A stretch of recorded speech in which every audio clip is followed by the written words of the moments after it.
Aha, I have been invited to unmute. I think David wants me to talk, but I see that Sharon has a question. This is her 30-minute.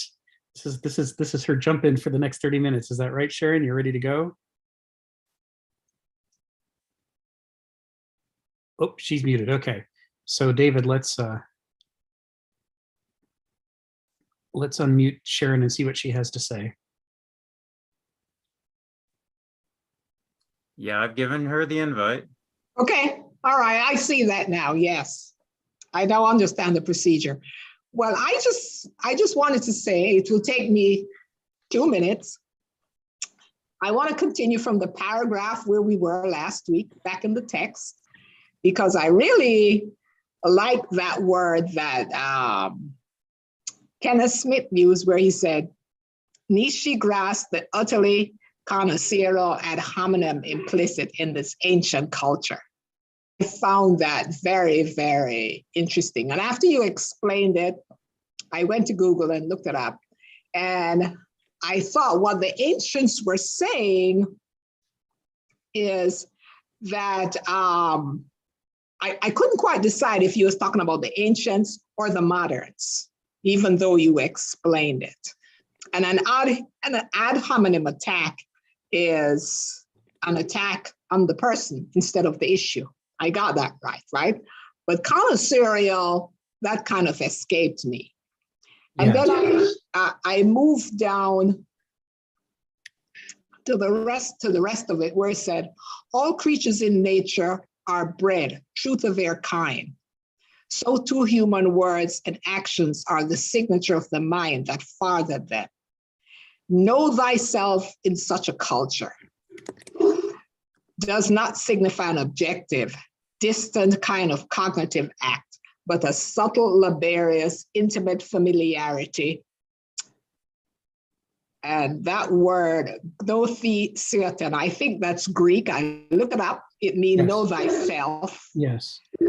Agnostic or intuitive apprehension, not a noesis or formal intellectual grasp of a problem. So I kind of wanted you to kind of understand that, because here's what I'm finding from the reading. That, the ancients related everything to nature, right? And nature has cycles. It has cycles of rages and cycles of calm. Mm-hmm. And so I wanted to know how they figured that in their civilization, right? Nature has passions. Man has passions, right? And I didn't see Kenneth Smith, and I read on a little more, mentioning anything about that. But in reading this book on German history, you could see where the civilizations changed based on the passions of the individuals. That's all I have to say. Okay, thanks, Sharon. So let's talk about this then. One of the things to note about ad hominem is that from a modern perspective, it's treated as a logical fallacy.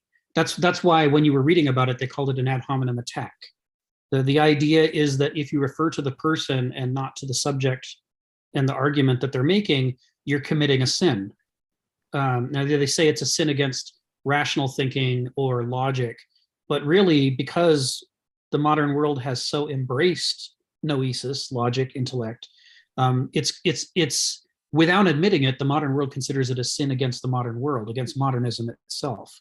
We're supposed to pretend that anybody might have a reasonable argument to make, and that everybody is involved in a marketplace of ideas in which we are all discussing possibilities objectively in order to produce enlightened self-interest. That is the catechism that we're all raised into. That's what we're all taught. And for that basis, an ad hominem would be a sin, right? Because you're excluding possible wisdom just because of who somebody is. And we assume that by who they are, what you mean is like the color of their skin or their religion or whether they're from the side of town you don't like. We assume it's some kind of prejudice or bigotry could be the only basis for an ad hominem attack. But what the Greeks thought is, if they could have seen the modernist argument, they would have considered it bizarre. The idea that individuals do not each have their own human character that acts as laws of nature over them and that determines the sorts of arguments they're going to make and the motivations they have, they would have considered it bizarre to ignore all that, to pretend that people aren't up to something. And they thought, fundamental to having a discussion is to understand who you're talking to and what they're up to. What is it that they want? What are they driven to do? And if you don't know that, then you don't know why they're making the arguments that they're making. You see this all the time on the internet, where we say, well, everybody has to be allowed free speech because, we're all adults talking together, trying to solve problems together. And the next thing you know, these discussion lists are taken over by trolls. And the trolls are having a good old time bullying people and, yanking the topic around to suit themselves. But we're all supposed to pretend that's not happening. Because if we admit that there are trolls, we're committing an ad hominem. We're saying something about the person instead of about the argument. We're supposed to allow them to shove their way into the discussion and drive it around, as long as it superficially obeys the rules that we've laid down.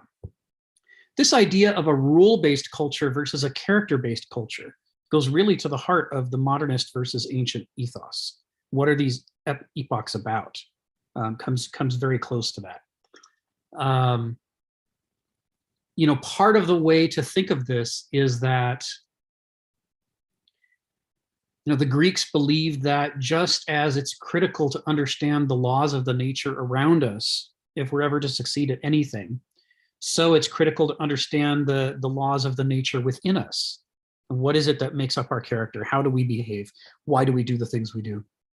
They felt that pretending there wasn't any such thing, pretending that we're all the same and that we're all motivated by the exact same motivations, the same rational, intellectual, reasonable motivations. They thought that is effectively erasing half of the problem of human existence, maybe more than half, but at least half of the problem of human existence. It creates a vacuum. It does a background for, we talk a lot about the way the ego and Gnosis like to do foreground background operations in which they pick out the things they think are important and then they shove into the background everything else and say, all of this doesn't matter. This is all just background. The thing that matters is these 4 things that I've picked out. And this is what we're going to base our laws on. This is what we're going to base our medical treatment on. This is what we're going to base our logical argument on.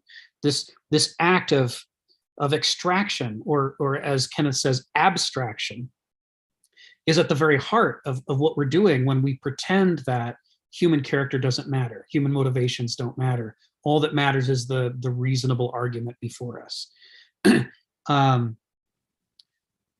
thing is, the Greeks thought that the human animal is different from other animals to the extent that we have such an enormous variation of possibilities.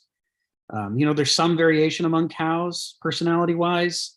And if you raise cows, you're going to learn about those differences. But generally speaking, it's possible to design, a cow raising operation because cows more or less fall within an understandable frame. But human beings don't. Our frame is so wild that it's not possible to do that. And that creates enormous problems. It means that people can be the best of animals or the worst of animals or somewhere in between. And because of that variation, it's like as if you were trying to raise animals abstractly and not paying attention to whether they were wasps or cows. And then you were surprised that you got stung over and over when it turned out what you had was wasps. They felt you really need to do that kind of discrimination among people to figure out who you're dealing with in order to have a viable society. And if you don't do that, your society will self-destruct fairly rapidly because you've left it open for rule by the worst.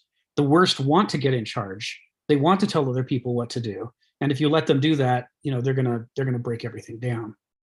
So when he says Nietzsche grasped the utterly connoisseurial ad hominem implicit in this ancient culture, this is what he's talking about. Nietzsche understood that the Greeks thought knowing who the people were and what they wanted and what they were trying to do was more important than anything else. That the capacity to have a discussion or a civilization, half of it had to be worked out before anybody opened their mouth. Just You had to know who they were before they began talking. You couldn't pretend that who they were didn't matter and just take the words at face value. That was just not safe. That mistake of assuming that everybody means what they say, Kenneth talks about this a lot too, and he gets this through Nietzsche and others, is the basis of all con artistry. Every con artist wants you to take them at face value. They set up a proposition and they lead you by the nose to the conclusion that will perch you from your money or whatever it is that they want to get from you. It represents not a level of sophistication and intellect and civilization, rising to its pinnacle the way that we assert.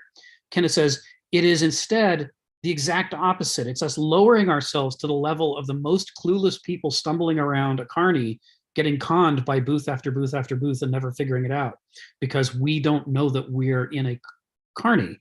We don't know that we're in a place whose job is to separate us from all the things we have. And so we treat everybody as friends and as equals and as honest and as meaning well. This is the background behind that first quote that you pulled out. So now let's apply that to the longer section that you cited. All creatures in nature breed true to their kind. So too human words and actions are the signature of the mind that fathered them. One of the things that Kenneth says when he says that you don't have to have a rigid curriculum for teaching philosophy. All you have to do is pay attention to the students and where their interests are. And whatever it is that they bring up first, it's fine to just start going with that. He says the reason is that although people are duplicitous, and although we have a love of falsehoods that please us, and this creates enormous confusion for us, nevertheless, to someone who understands the range of possibilities of human nature and is sensitive to them, he says every word out of somebody's mouth is like a signature. They're without meaning to, even when they're trying to hide from you, they tell you who they are and what their concerns are. And they do that by what arguments they deploy based on who they think you are, right? The way they see the world is signed onto the way that they think you are and the ways that they think they can manipulate you. You follow what I'm saying? It's like the man with the hammer problem. The man with the hammer might think that he's being sneaky and that nobody could possibly guess what his real motives are. And it's true, we don't know everything about the man with the hammer, but what we do know is he's got a hammer in his hand. He's going to try to treat everything like a nail.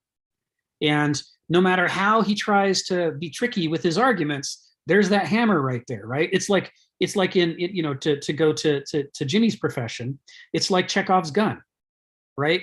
If you see the gun on the mantelpiece in the first act, it's going to be fired before the end of the third act. Chekhov says so. That's what it's doing in the scene. It's the tool that's going to be used. And so when people start talking and giving you their arguments, they are, regardless of whether they're trying to be honest or dishonest, they're simultaneously giving you evidence about the way that they prefer to manipulate the world, what their value system is, what their focus is, the kinds of things that jump out to them. So,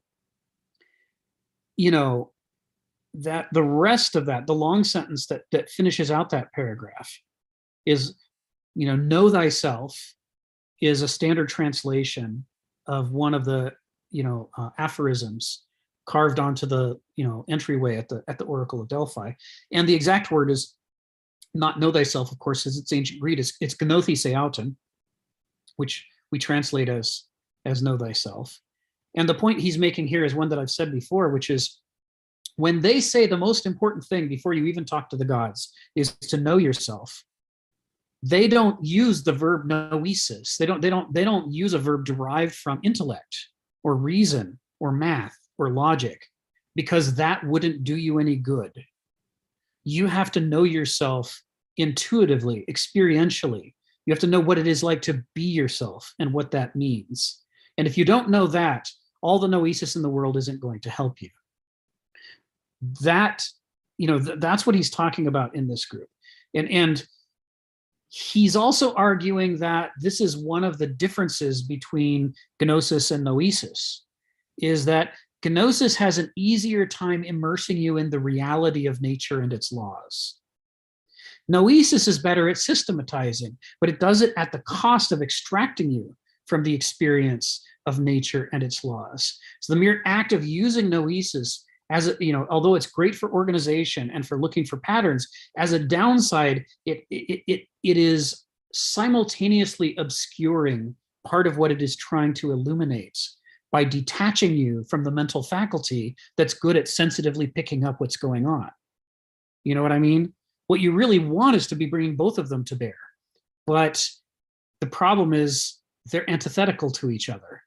And so the most natural way to use noesis is in a way that detaches you from reality and gets you to a state in which you can make logically convincing, persuasive arguments that are valid and hold true according to the laws of logic, and yet are false because you have lost touch with the thing that you're trying to describe through the act of abstracting yourself out of your gnosis into your noesis. So the reason that he's talking about nature here in this way, and the reason that he's talking about ad hominem and he's implying character here, is because he's talking about the way which faculties you're using to try to understand the world. They're not just tools like picking up a hammer. They're more like the metaphor of the hammer that changes the way you see the world. And so you might be picking up a tool when you try to use noesis, but that tool is also picking you up and transforming you. And this is why Hegel argues, building on Heraclitus and the Greeks, that people tend to sift themselves into character types because they get a favorite tool. The two tools are sort of mutually exclusive.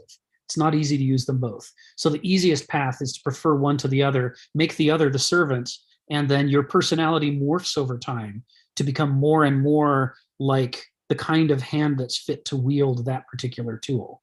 We caricature ourselves into these character types. And then that ends up writing the nature of our character, which then, ethos anthropoi daimon, which then rides our back and steers us to want certain things and to see certain things and to miss other things and so forth.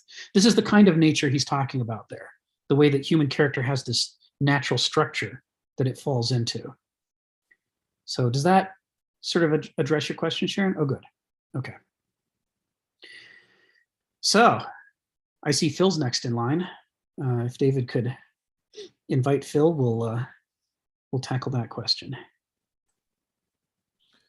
Yeah, from what you explained, that it seems to me if a society doesn't recognize that individuals have this sort of inner core of their personality, then in a sense, human beings end up being squeezed from the top and the bottom in both directions.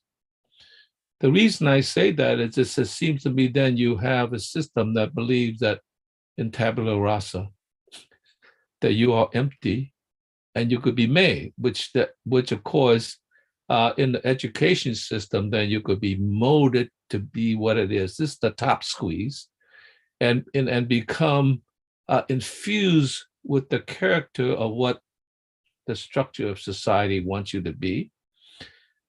On the other hand, you also squeeze from the bottom because the people who is able to escape the system then could manipulate the system even more, because now you are just ignorant about this whole thing. You're being manipulated from the bottom. So you are caught in this sort of funny sandwich between, on the one hand, being, how should I say, oppressed by the system that did not allow your character to emerge as it should be, and in a sense, to deal with your character within the system, but it also allows you to be a victim of those who somehow, for some reason, escape that system and now could just have free play with a bunch of children, in a sense. So that's a very, very dangerous situation in which you don't even know which way is up, in a sense, right? Because like you seem to be attacked from both ends. It just seems to me that's what's happening now. That the system is squeezing you, and even if you believe in the quote the end quote the good guys, you'll notice that you are actually being manipulated by them. But on the other hand, if you don't choose the good guys, then you are being squeezed by the other people who will just extract everything from you. And so you are being extracted from both ends, exploited from both ends, which is exactly what they want you to be. Right. Because in a funny way, the system works in a funny Yes. way. Yes. Thank you, Phil. Yeah, let's talk about that, because that's what you're talking about. Is it goes to the core of what Kenneth's critique of modernism is. And in this critique, he's attempting to represent some of what the Greeks would have critiqued us as well, which is that if you have to understand the nature of these character types that emerge from these basal faculties of the mental metabolism. And if you do that, you'll understand that one of the defects of the douloi, the people who align themselves with naive gnosis, is that, or what Hegel calls begriff, is that they act to please themselves. They act to feel good. They act to feel happy. They want to be happy. And it means that anybody who understands them can lead them by the nose to do bad things, as long as doing the right thing can be turned into something that makes them unhappy, and doing the wrong thing can be turned into something that makes them happy. Next thing you know, you've got all these, previously you would have called them innocents, right? Like they've got the minds of children, they've got the character of a child. And you've managed to arrange them into, building death camps and rounding up Jews, because you just make it so that if they do what you say, you give them a reward. And if they don't do what you say, you give them a punishment. That sort of level of basic, being drawn by the nose through begriff is one of the great dangers and liabilities of the Banausic personality.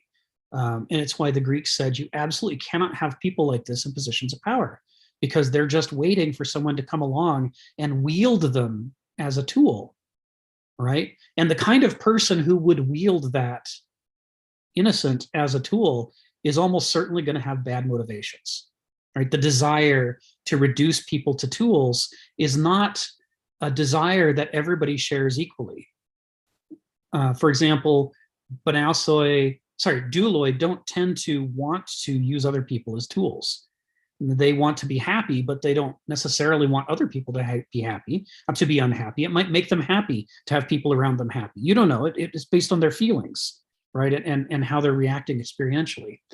But Banausoi, people who organize themselves around naive noesis, around what Hegel calls Verstand, when you abstract yourself from the world and you abstract yourself from your feelings, you start to focus on tangible, concrete things, which Hegel calls abstract things. He says the douloi are better at concrete things, but the Banausoi think that they're dealing with concrete, meaningful, useful things, when in fact they're dealing with abstractions. They've done that foreground background thing. Most of the picture they've sort of erased, and they've pulled out a handful of things and decided that those are the useful things, the things that you should measure, the things that you should reason about and focus on. And because of that, it gives them a reflex toward reducing people to use value. What can you get out of people is the way that Banausoi naturally see other people. It's the way that noesis works, right? And you can see why. It's not out of malice, but I mean, think about it in a situation where use is really important. Think about it in a war. You're trying to figure out who to send on a mission that's urgent and has to succeed. Or think about it in a hospital when you're saying this person needs heart surgery. You start to reduce people to skill sets. Who's got the skills that are useful to this situation, right? And that feels like the right thing to do in those moments and those situations. But what we don't understand is we aren't when we engage in that kind of behavior, we aren't modulating out of it as successfully as we think we are, right?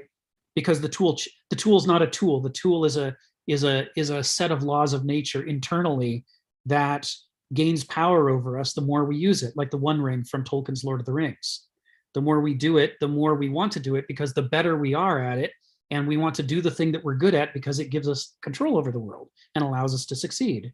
So the more at work you reduce people down to skill sets and use value, then when you go home, the more likely you are to do that with your kids or your spouse or your neighbors.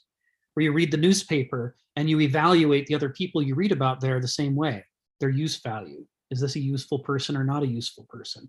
And you can tell just by the way I'm wording it, it's not that long a set of steps from thinking that way to setting up death camps and removing the not useful people, right? I mean, this is why Kenneth Smith is so critical of utilitarianism. He says utilitarianism sounds like it makes sense, the most good for the most people.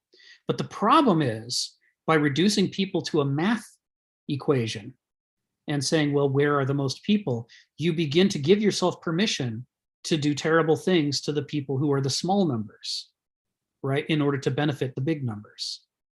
What Hitler was doing in Germany was a math problem.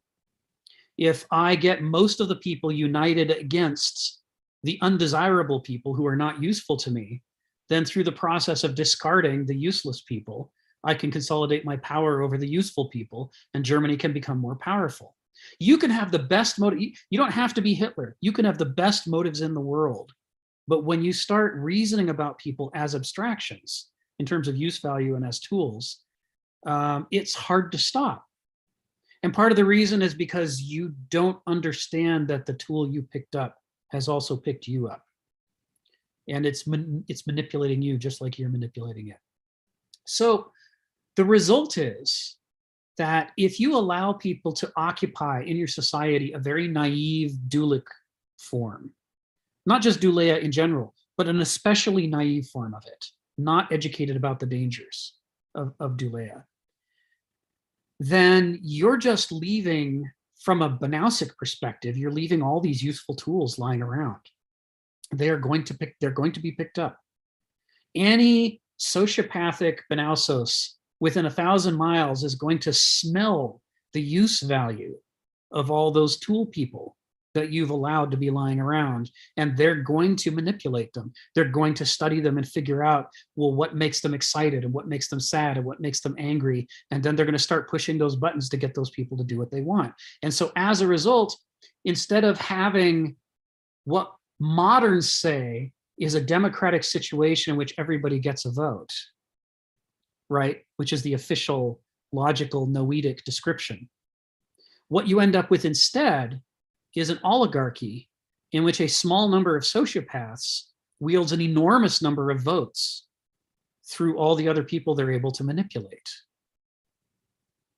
Those people who haven't been educated to understand the dangers of their douleia or their Banauseia even are not fully human in the sense that they are not able to take responsibilities for themselves. Just like a child is not fully human yet, because you can't trust them to vote.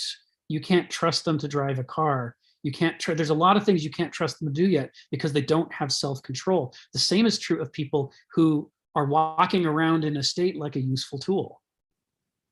This is what the Greeks are after here. This is what they're afraid of.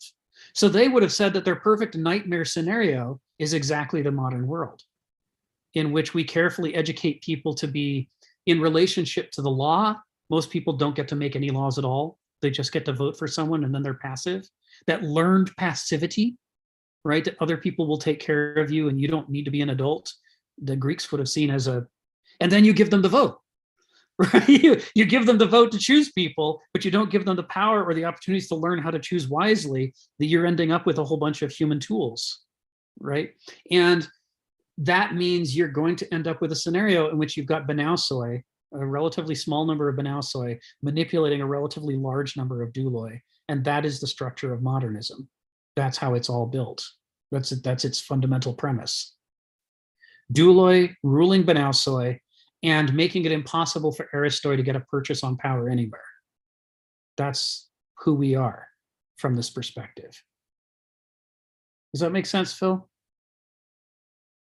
All right, I'm gonna, since we're doing the round robin bit, I'm gonna call on Stephen in a moment, but before I do, I just wanted to point out Donald had this comment in the chat, which is really important here, where he said Nietzsche's ad hominem can also become a means of knowing oneself if one applies this mode of reasoning to oneself. And in fact, that's one of the core requirements of becoming an Aristos. The point of studying human nature is not so that you can usefully manipulate the people around you. That's how Benausos thinks, right?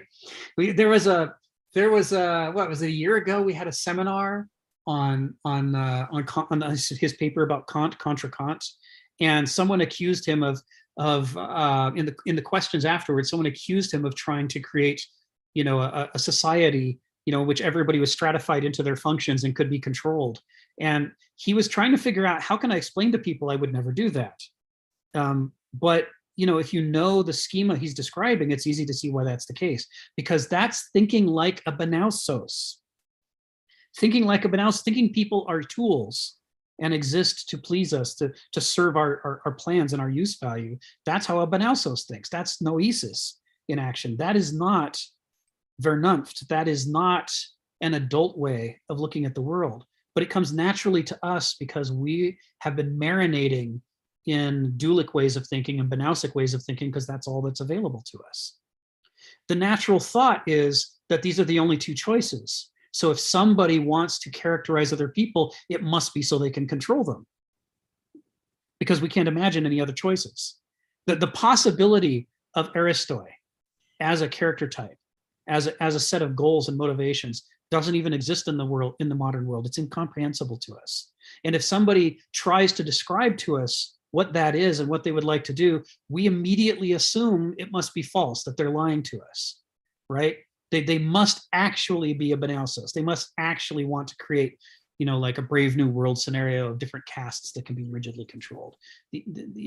But of course, what Kenneth would say is, part of the reason to understand human nature, and what the Greeks would say is part of the reason to understand human nature is to understand the dangers in putting a society together the wrong way. But the other reason to understand human nature is that we are not simple units who exist inside of categorical sets, such as Benausos, Doulos, or Aristos.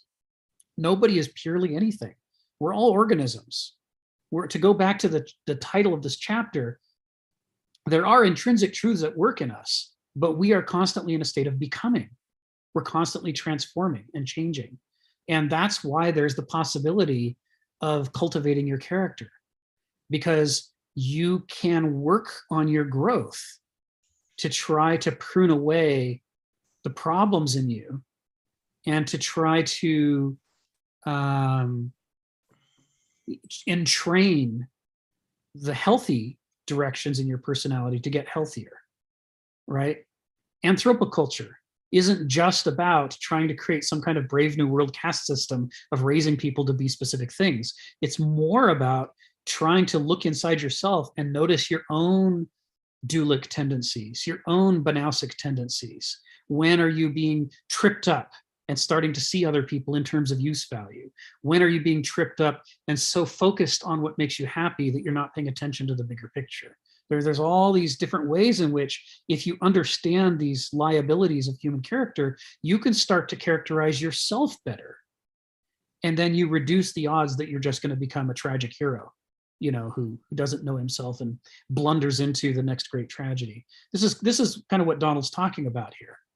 And again, it's an example of the way in which, when people ask questions or say things, they're also signing their name about who they are and what their character is. Because somebody who would listen to Kenneth talking about these castes or character types and immediately assume that what he was trying to do was set up a caste system is somebody who thinks Benausically, right? They see the Benausic possibility looming large before them as the only possibility, because that's what their brain generated. That's the way their brain sees the world. And they may disapprove of it, but it's at work inside themselves. And, they're not prepared to take responsibility for it. So they project it onto other people and say, well, you must have meant to do this because of course, that's all I can think of to do with that. So thank you for putting that comment in, Donald. It goes right to the heart of this. Looks like Stephen and then James. So go ahead, Stephen. Yeah, I was just reflecting in historically on the question of one's background. If you were to promote an actor as president of America in the year 1900, they'd think you were insane. Yes. To even in America, to the American Class Society of 1900, anybody in the acting profession up until that stage was regarded as the low-born. They're not the people you make president of America, and yet we've transitioned, and people are not even questioning that transition, where people in the acting class are being regarded as the oracles of society. It's a massive transition in attitude. Now, one of the things I sort of tend to note in the world of philosophy is a feeling that many of the people who think they are moderate level philosophers tend to be of that Benalsoi class now. Academics are Benalsoi. They're not Aristos. Right. But the academics think they are the Aristos. Yes. Yes. But I tend to note this comes down to the question of philosophy. And that is, I keep on pointing out to people that the Greeks regarded philosophy as almost a religious act. One does not lift the skirts of the divine Sophia unless one's motives are pure. That one wants to know purely for the desire of knowing. But instead, we have what's the other group? The sophists, who desire knowledge for lower motives. This is a question I find that a lot of the people that are pushing philosophy always say they're pushing a wheelbarrow. They have an implicit aim. You know, a lot of people today are socialists, and they have their implicit aim of a socialist world. And that's their outcome. That's the wheelbarrow they're pushing. Mm-hmm. And any perspective they're pushing or any understanding seems to be about that aim. And to me, that's not pure philosophy. But anyway, the question I was going to bring up was this one. The ancients, as far as I know, tended to view the world as divided into three realms: nature, that of the human world, that of the divine, the Norse. Yes. You know, you have Midgard is the realm of man, and there are other realms outside that. And beware of those realms, because you're only a man, and you try to trip into that, you're in trouble. Your head's beneath water. But modern thinking, of course, says no, there's no such thing as the supernatural or divine. It doesn't exist. Right. We've planted our flag, even though we don't have a positive basis for making that statement. It doesn't exist. And as far as we go, the human mind is simply and purely a product of nature. We don't know how, but it has to be, because we planted another flag and we exclude any other possibilities. That's a fair enough method, but don't make it the only way you can look at things. Yes. And so, I think, I'm not sure if that's been overlooked here. There's a lot of commentary about nature, but that ancient perspective was that humans were creatures a little bit outside of nature. That was the ancient perspective. And above them was the divine. Okay, so what could you comment on that, Rick? Yeah, so let's talk about that. Certainly that division into the natural, the divine, and the human, I'm with you. That's how Kenneth sees it. That's how he thinks the Greeks saw it, how Nietzsche sees it, and so forth. His argument would be that,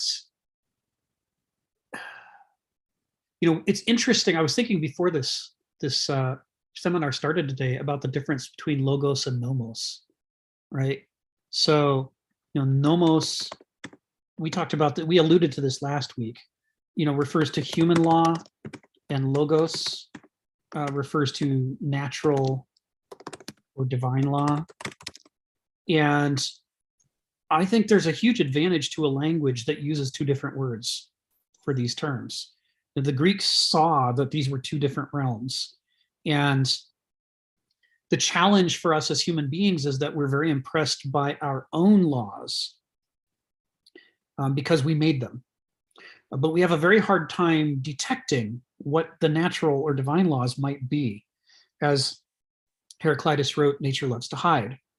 It's not so easy to work out what the laws of nature are.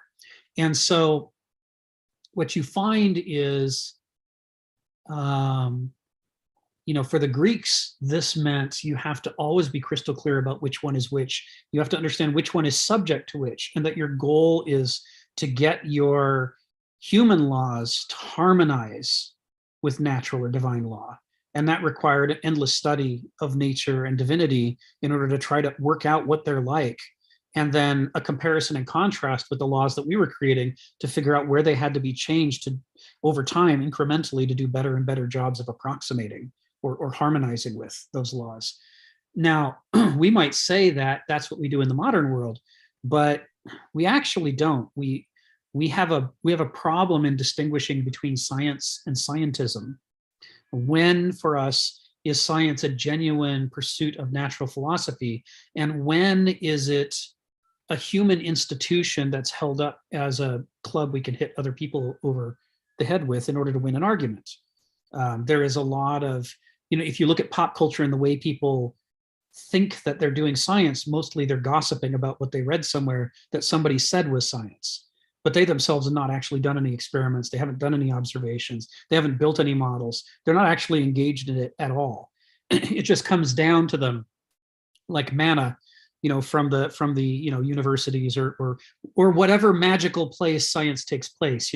They discovered, they invented. It's always the abstract, nebulous they who are doing science. And when you talk about science in that way, it's no longer science, right? It's scientism. You're not having that feedback loop engagement with the world that characterizes a living organism.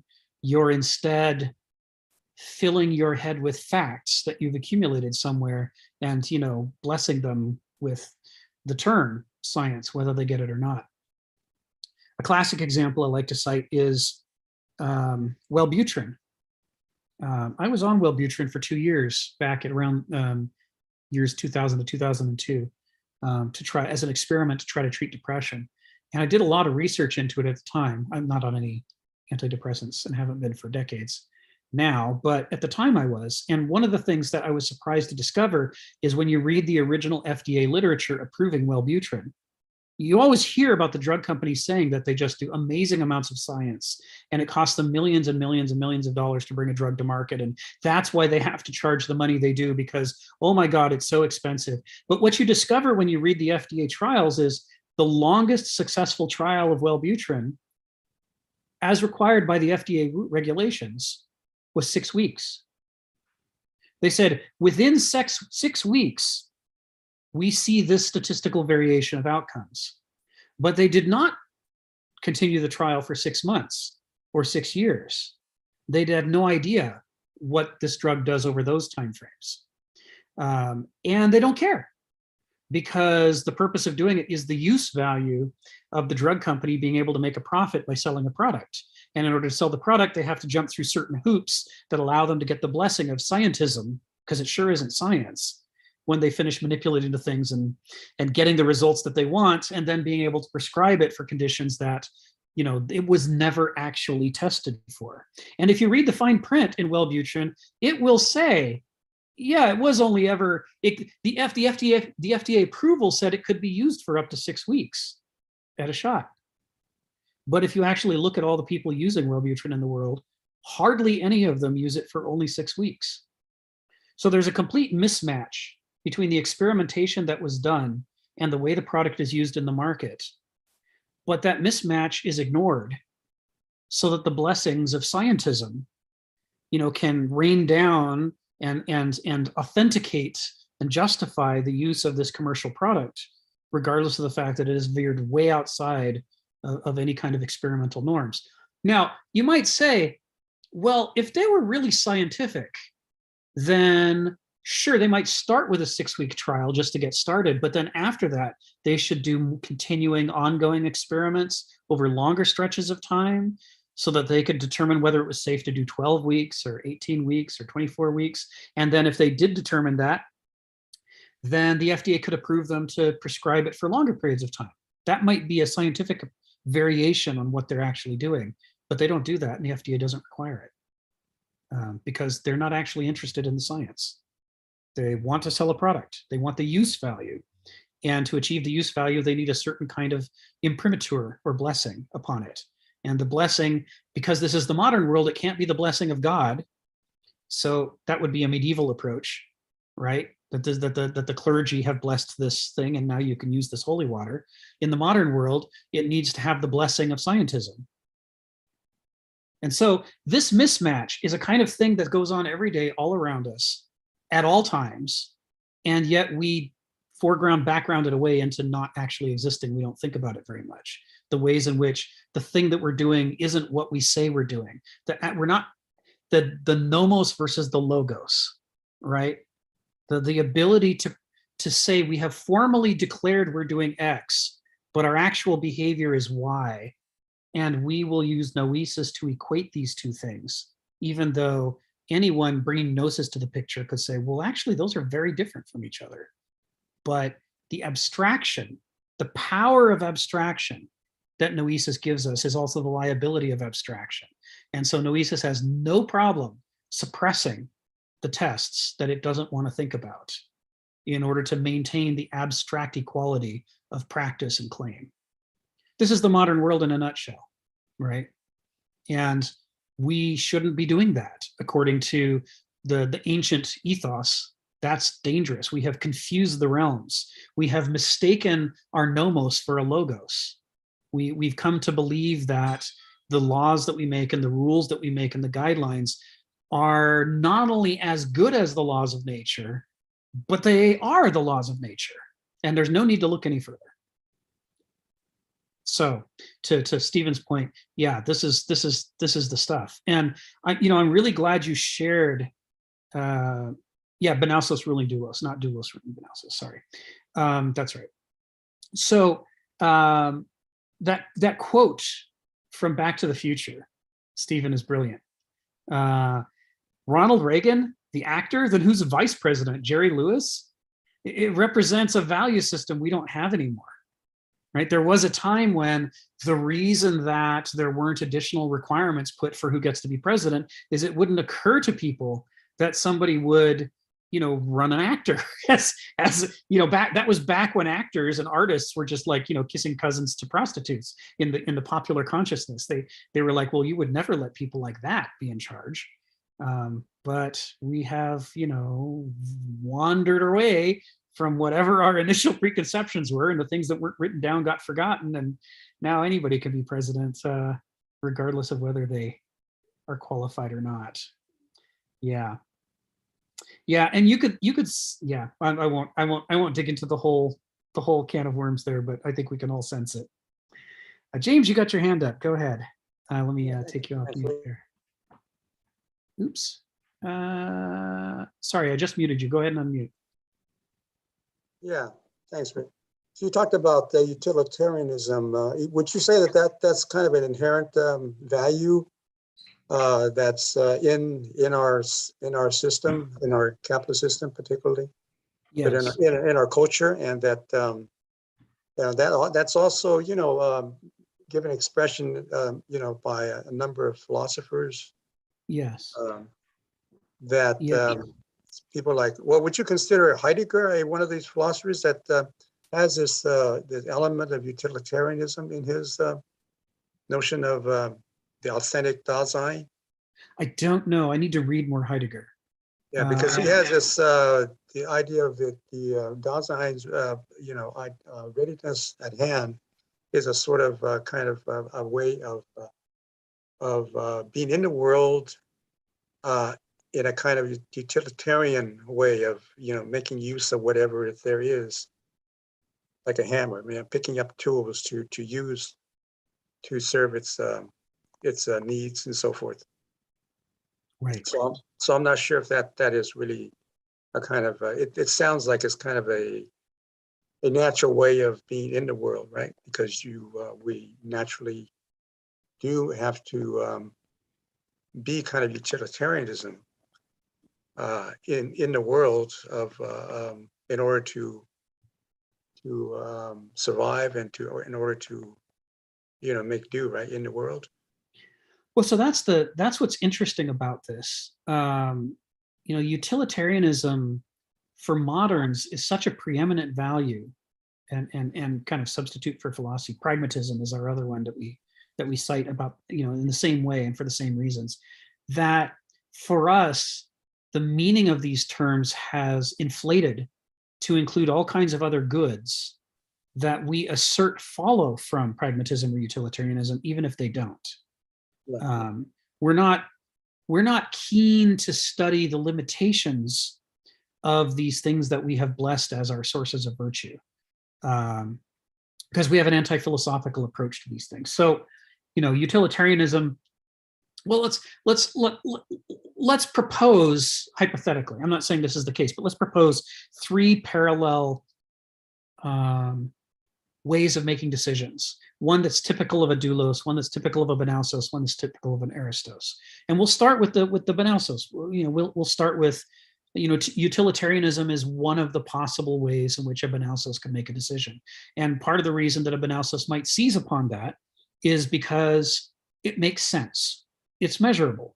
You can put together metrics that say things like how many people are getting fed, how many calories per day, are they getting an adequate amount of vitamin D as measured by statistical experiments for whether we see evidence of vitamin D deficiency. They can put together schemas of numbers and measurements that allow them to judge something useful or not useful for establishing a healthy population. All of this lends itself to Noesis. Noesis likes to do this sort of thing. Now, the hazard here is to believe that therefore Benauseia is inherently a utilitarian mode of mind. Utilitarianism is only one of the possible tracks that Benauseia can get into. Benauseia likes systems. Any system will do. We look at the history of human civilizations, what we see is people can organize themselves around almost anything.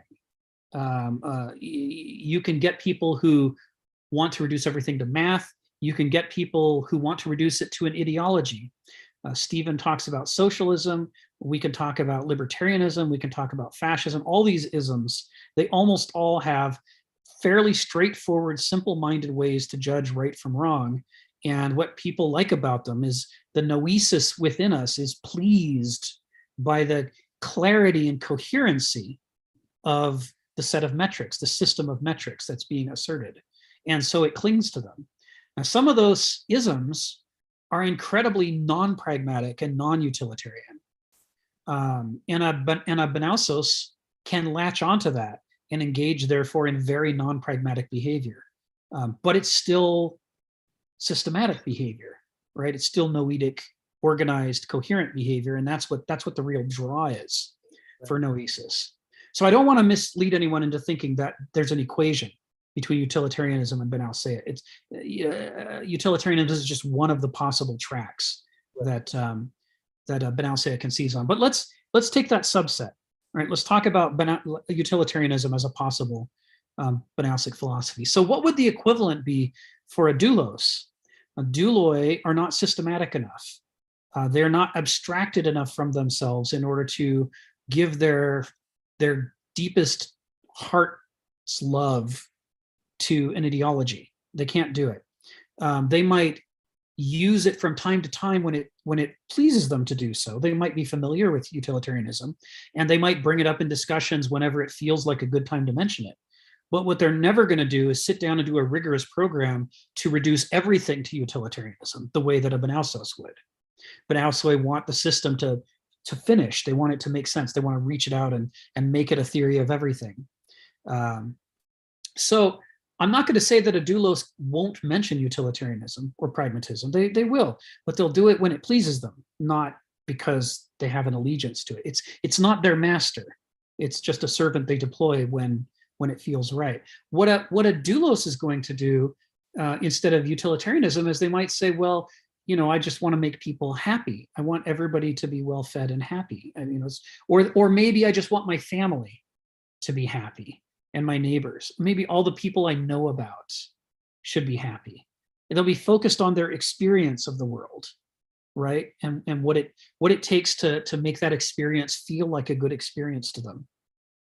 And as a result, they could do some of the same things that a utilitarian Benausos might do. They might set up a program to go out and feed everybody, but their motivation is very different. And they're going to tend to focus on the people that they thought of or that they experienced and knew about or remembered, rather than on some all-purpose scheme for the whole world. They're not thinking in those kind of grandiose ways that come naturally to Noesis. So there are pros and cons to each of these approaches, right? So one of the differences between the two is that someone who is committed to utilitarianism wants to do the math and say, well, look, if these 1,000 people are miserable, then these 17 million people can be happy. So I have to do it. I have to. The numbers don't lie. We've all heard that saying, right?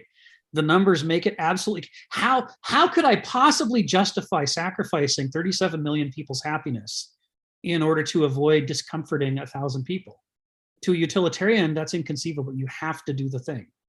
Mm-hmm. But if the doulos knows about or is friends with or family with some of those 1,000 people, they will stand in the way of that utilitarian program.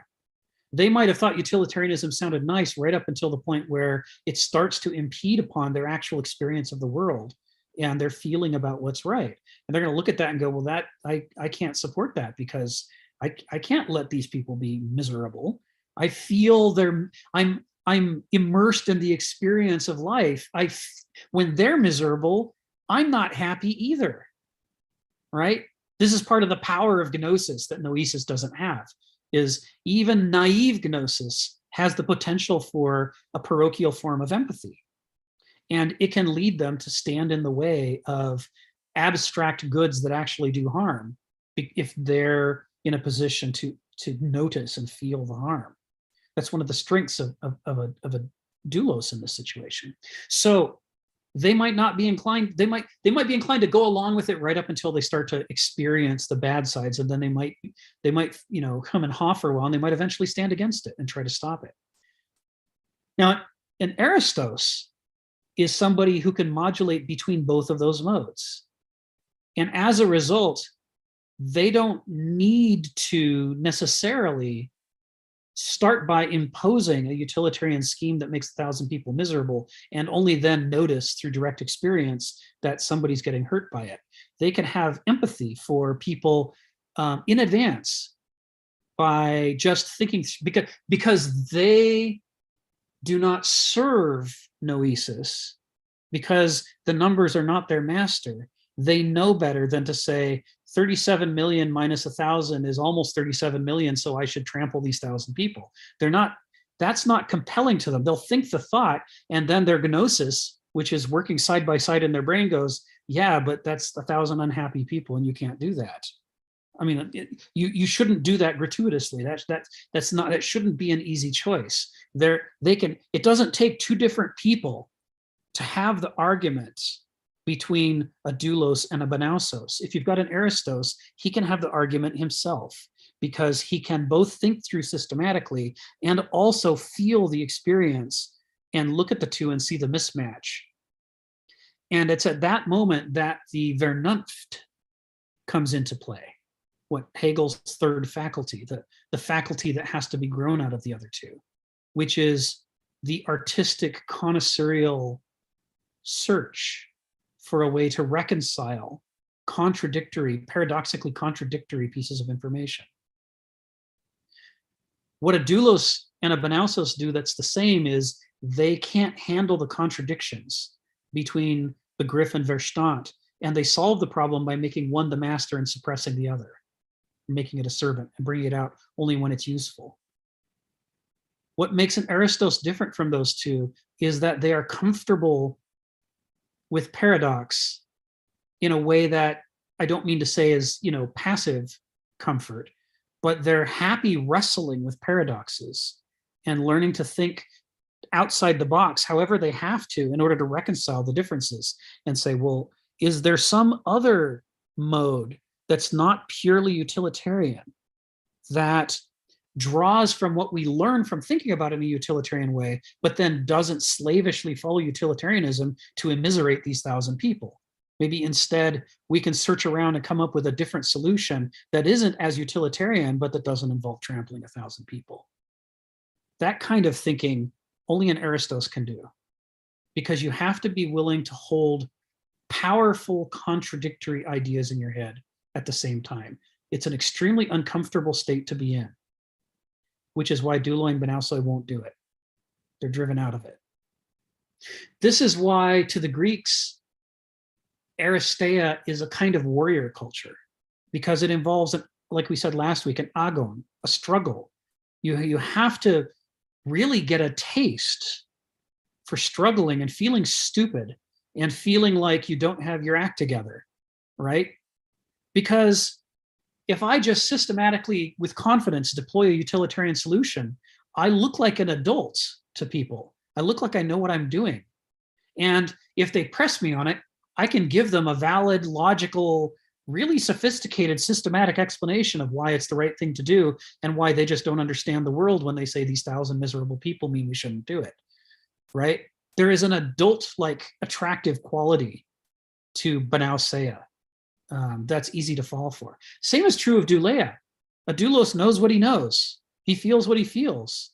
He knows that's just not right because, his experience is his God. And, it's the daimon over him. And so, he has an enormous amount of confidence in the things that he has experienced. Both of them are enjoying the confidence of their single faculty approach to the world. And I say single faculty as a shorthand, right? They use both faculties, but one is master and one is servant. To be an Aristos is to put all your stupidities and vulnerabilities out on the table. You might need other Aristoi to help you solve this problem. You might be stuck thinking between 4 or 5 different perspectives, and it might be a 6th or 7th or 8th one that holds the key. And the only way you can possibly find it is to admit to other people that you're stumped and you're stuck on a contradiction. And there's the system, but you don't think the system works. And there's your experience, but your experience doesn't give you a bigger solution. And somehow, if we're willing to bear our heart and our sleeves and our excuses and our mistakes, then together we can connect the dots and work out some kind of a larger solution. It's a humiliating process, right? There is a foolishness to it where Douloi and Benousoi can avoid feeling like fools by actually being a fool. And Aristos, to try to avoid being a fool, has to conspicuously look like a fool and do foolish things. There is a childlike vulnerability to heuristic decision-making that is just too high a price to pay for people who are used to being cocksure about themselves and what they want in the world. So that's kind of, I guess that's my long-winded answer to your short, simple question, James, is, the thing about utilitarianism is that it has its limits.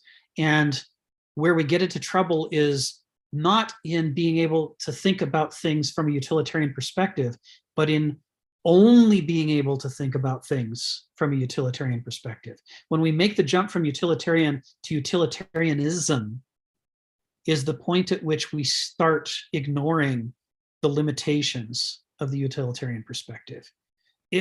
Utilitarian perspectives are fine as a servant, one among many, many servants that we can move among as possibilities, but it makes a terrible master, because if it's master, then it means we have to trample that 1,000 people in order to get the 37 million to be happy. It means we have to pretend that our abstraction is reality. we confuse the nomos with the logos, and create that violation that the Greeks warned us about. So I think before I call on Phil, I kind of want to take us back to the text. What we've been talking about, all of this follows from these sentences that Sharon pulled out for us from this opening section of this essay. And part of what's inherent in this is when he says nature, his subtitle for this section, nature as becoming and as intrinsic truth. So something, again, for the record, for anyone who hasn't been here to past discussions, becoming in Greek is phusis, where we get our term physics. And phusis is the Greek word for nature. Nature comes from Roman natura, having been born, which has some wisdom to it that the English word nature has lost. But phusis has an even deeper wisdom that the Romans weren't capable of fully comprehending, which is that nothing just is. Anything that exists through a process of transformation in which it is becoming what it is. And those processes of transformation do not stop when it arrives at what it is. They are the permanent state. It is still becoming. And our problem is, if we weren't there for the history, we don't know what it was before it became what it is now. And that means we don't really understand what it is now because we don't know what it's going to do next. We don't know what it's still in the process of becoming. Even if we know the past, that only helps us guess at the future, the undiscovered country. We still don't know. We can't see with certainty what things are becoming and where they're transforming to. We can look for patterns and principles and try to memorize them and learn them, but of course we don't want to fall into the trap of a noetic insistence that our patterns always apply in a static way to every situation. Nature is complex. Things are always becoming in a way that's sensitive to their environment around them, and they may not follow the general pattern. The pattern may express itself differently. It may have layers of sophistication that we can't detect right now. So to admit that in nature, all things, each thing individually, but also all of the things that make up that thing, and also all of the larger things that thing makes up, on multiple scales of organization, everything is always becoming. To admit that puts us into a position in which we don't ever get to claim to have godlike certainty, because it involves the unknowns of the past and the unknowns of the future, both of which therefore overlay onto the present and mean that even when something seems obviously like a single thing, it probably isn't just that thing. You with me so far? That there is this uncomfortableness to saying that nature is becoming, is a state of becoming, that it's phusis. But that's the word the Greeks used because they said it is so important to remember this that we're going to use the word becoming itself to represent it, so that it's not possible to name it and forget this fundamental, essential principle of nature. It's unforgettable because it is the very name that we will use. The other part that he added in the subtitle is intrinsic truth. And to put those two things together for us has a secret contradiction, a hidden paradox. And the paradox is we're used to truth as being binary. Things are true or false. And that all comes out of our version of Aristotelian logic, which obeys the law of the excluded middle. Things are what they are and they're not what they're not. We slip into this Parmenidean approach to the truth. And furthermore, as moderns, we don't believe in intrinsic truth. We only believe in extrinsic truth. We don't think the world has meaning. We think human beings are free to impose any meaning they want to atop what is an essentially meaningless world. The modernist perspective is that all of this is just a great machine doing whatever it does, and it doesn't care or know what we think of it. And therefore, we are free to impose our own value system upon it, and no violence is done thereby. The reason that's a fundamental principle of the modern world is that if it weren't, it would be a set of shackles upon our noesis. Noesis, focused on use value, is focusing on the things in the world as things that we are free to manipulate to our heart's content. But if those things have intrinsic truths of their own, then that implies there are intrinsic meanings and value systems out there in nature, and that it's possible to do something wrong. For example, the idea that animal testing, at least gratuitous animal testing, is wrong flies in the face of the modernist premise that animals are just machines, they have no feelings, or if they do, they don't matter. We can do whatever we want to them that's useful to us, and therefore we should treat them as disposable, like a Kleenex or something. And if we don't do that, we're in violation of this core modernist utilitarian perspective that nothing really matters. I think of that song from Queen, right? Bohemian Rhapsody. Anyone can see, nothing really matters to me. The recurring theme throughout that song of the guy who killed somebody and doesn't want to take responsibility for it and is afraid they might be held accountable. This is the modernist perspective. Anyone can see, nothing really matters to me. When we say that the universe has no meaning of its own, it has no truth of its own, it's just an empty vacuum of meaning on which we are free to imprint our desires and intentions and plans, all of that is consistent with a hyper-noetic, hyper-Apollonian civilization obsessed with doing whatever it wants to do, and that can't stand the thought that it might have to engage in complex mediations between the rights of nature and the rights of ourselves and what it is that we want to do. There's a Socratic quote that says that in philosophical discussion, we have an obligation to do justice to the rights of the question. Justice to the rights of the question. I think it's one of the most profound things Socrates ever said. He's saying even philosophical questions have rights,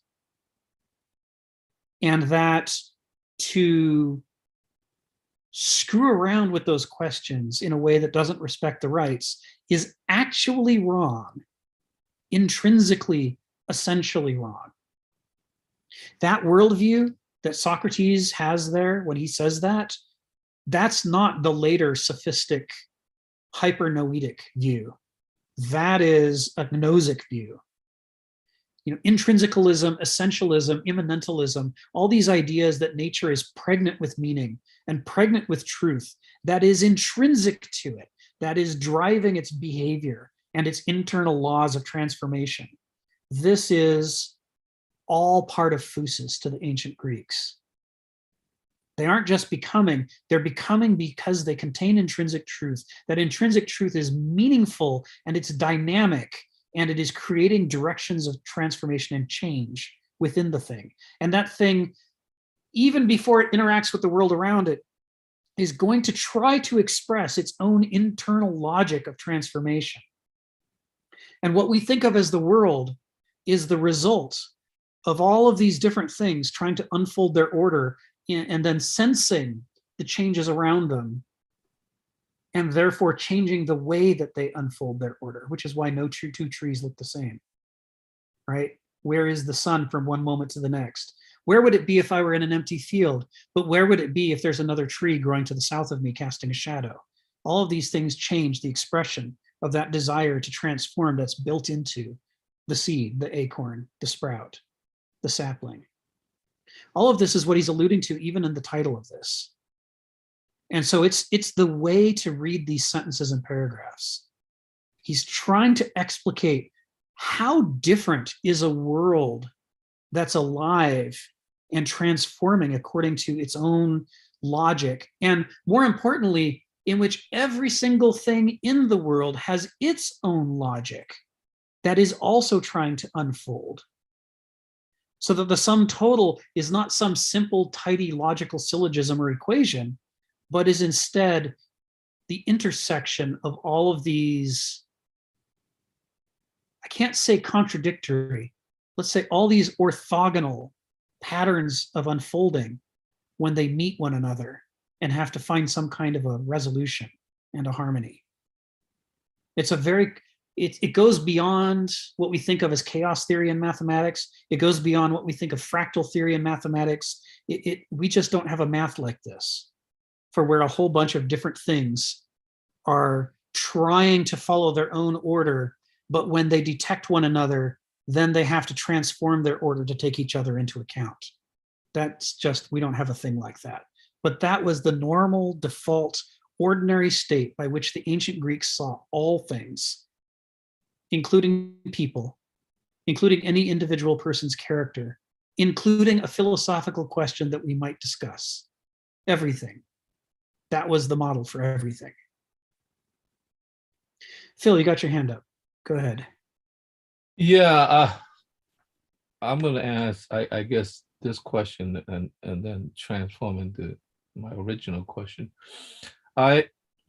Yesterday I was in a seminar of Hegel and art, and in the final analysis, I disagree with Hegel because there's a part of Hegel that seems a very conservative in the sense of that we're getting very close to the end. In fact, art no longer is necessary because it can no longer manifest that. And my thought was that, no, we're not anywhere near the end. That's right. We're still in the deeply in the process of becoming. So I like the more liberal interpretation of it, of Hegel, that is unfolding itself, but unfortunately, he seemed to think that we're close to the end. So I disagree with that part, and I express my disagreement by saying that that he seemed to be privileging philosophy. I should have said privileging metaphysics. And I said, oh, what the hell? I privilege art, so maybe he's okay. But the question I want to ask is the question about Antigone. Yeah. I mean, the fact of the matter is that Antigone was trapped between the laws of man and the laws of the divine laws, so you could call that nature of God. That's right. And the problem is that she's trapped in a situation that we all are, that we have to, in a sense, obey the laws of society because we live in that society. And yet we also have to obey the more divine laws of being itself. And the way you talk about it, you know, I really like Antigone a lot. Yeah. But the way you talk about it almost seems like the reason why she's a tragic hero is she doesn't know how to equivocate between the two. Yes. You know, that in a sense, she was sort of so stuck on the divine law that she didn't know how to negotiate the difference between the two. And that was her tragic flaw. Not that she was not a good person, but we all have to make that difficult negotiation. You know, I call it equivocation. And I always talked about living, you know, by the gates of the city or by the, you know, the wall, standing on the wall of the city, because it seems to me that's a place where you actually end up negotiating the relationship. Because you just simply cannot, unless you want to leave the society altogether. And like I said, live in Montana in a house lined with tin foil, become Ted Nowinski. I mean, like, so in some sense, we're all put into that position between wanting to have a relationship with being in the process of becoming, but also having to realize that we cannot leave the city altogether as well. And so we all have to make the negotiation. And the problem with Antigone is that she was stuck. She was maybe too pious to the divine law, but she was not humble enough to admit her limitations. And so I think that might be the problem. So that puts a whole new perspective on her. On the other hand, I don't know how she was able to negotiate that relationship in her situation. Yes. So could you say something about how Kenneth Smith might have addressed Antigone? Because that to me is, in some sense, she's in a much more difficult pinch than even her father, because he was just ignorant. She knew both laws, and she had to negotiate both of them, and she couldn't. Right. You know, it's a great example. It is a play. For anyone who hasn't read it, you know, these Greek tragedies are so short. Now, this is Antigone by Sophocles. And it's part of the trilogy, along with Oedipus Tyrannus and Oedipus at Colossa. And it's about his daughter, Antigone, whose brother was among the 7 against Thebes, who rebelled against the city-state of Thebes, and they died. They were killed in the battle. And Antigone needs to bury her brother's body because it goes beyond human law. This is a play in which Sophocles is exploring the conflict between human law and divine law. And remember that the Greeks believe that divine law isn't just some big bully said that this is how it is and so we all have to do it. They believe that there are laws of nature that are so powerful and authoritative over us that it's best to anthropomorphize them, to remember them and keep track of them and not forget about them, because they guide human behavior with a potency that human law can't hope to match. And if human law insists on colliding with divine law, only catastrophe can ensue. Because, as Kafka later wrote, in the contest between yourself and the world, back the world, right? So what's happening here is, this is something Gilbert Murray writes about in 5 Stages of Greek Religion. He says some of the earliest evidence of Greek religion that we have pertains to, you know, the Greeks were invaders and colonizers who came from the north. They were Indo-Europeans, or you know, yeah, they were Indo-Europeans, and they moved south into the Hellenic peninsulas, and they conquered the people that were there. And they probably conquered a lot of people along the way to get there, but they didn't stay in those places until they finally came here, which they said, this is our home, this is where we're going to set up shop. And Gilbert Murray says the problem was, in Indo-European culture, there is reverence for one's ancestors, and there is a fear of vengeful ghosts. And it was believed that if you wronged the dead, they could destroy anything. They could destroy your civilization. And so the early Greek invaders had a theological crisis, which is that they'd won. This was all their land now. They were the winners. But on the other hand, they'd done some pretty nasty things in order to win. And all around the world, what was now the Greek world, were the restless dead, who the Greeks believed could overthrow everything the Greeks had accomplished. And so how do you resolve that?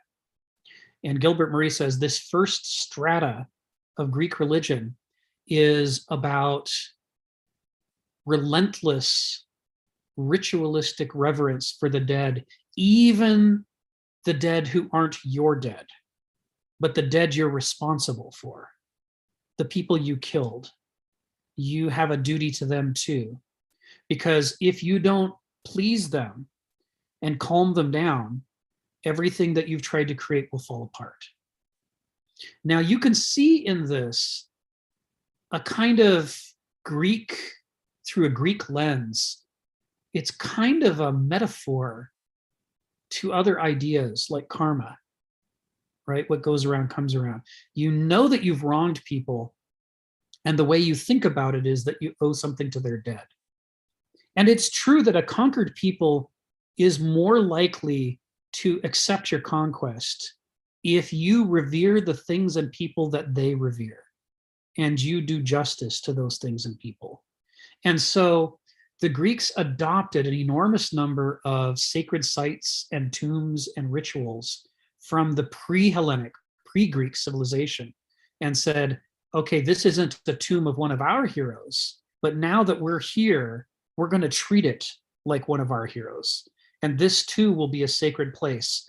And we will, every March the 12th, at the rising of the dawn, we'll do that same ritual that you've been doing for thousands of years to make sure that the dead are happy.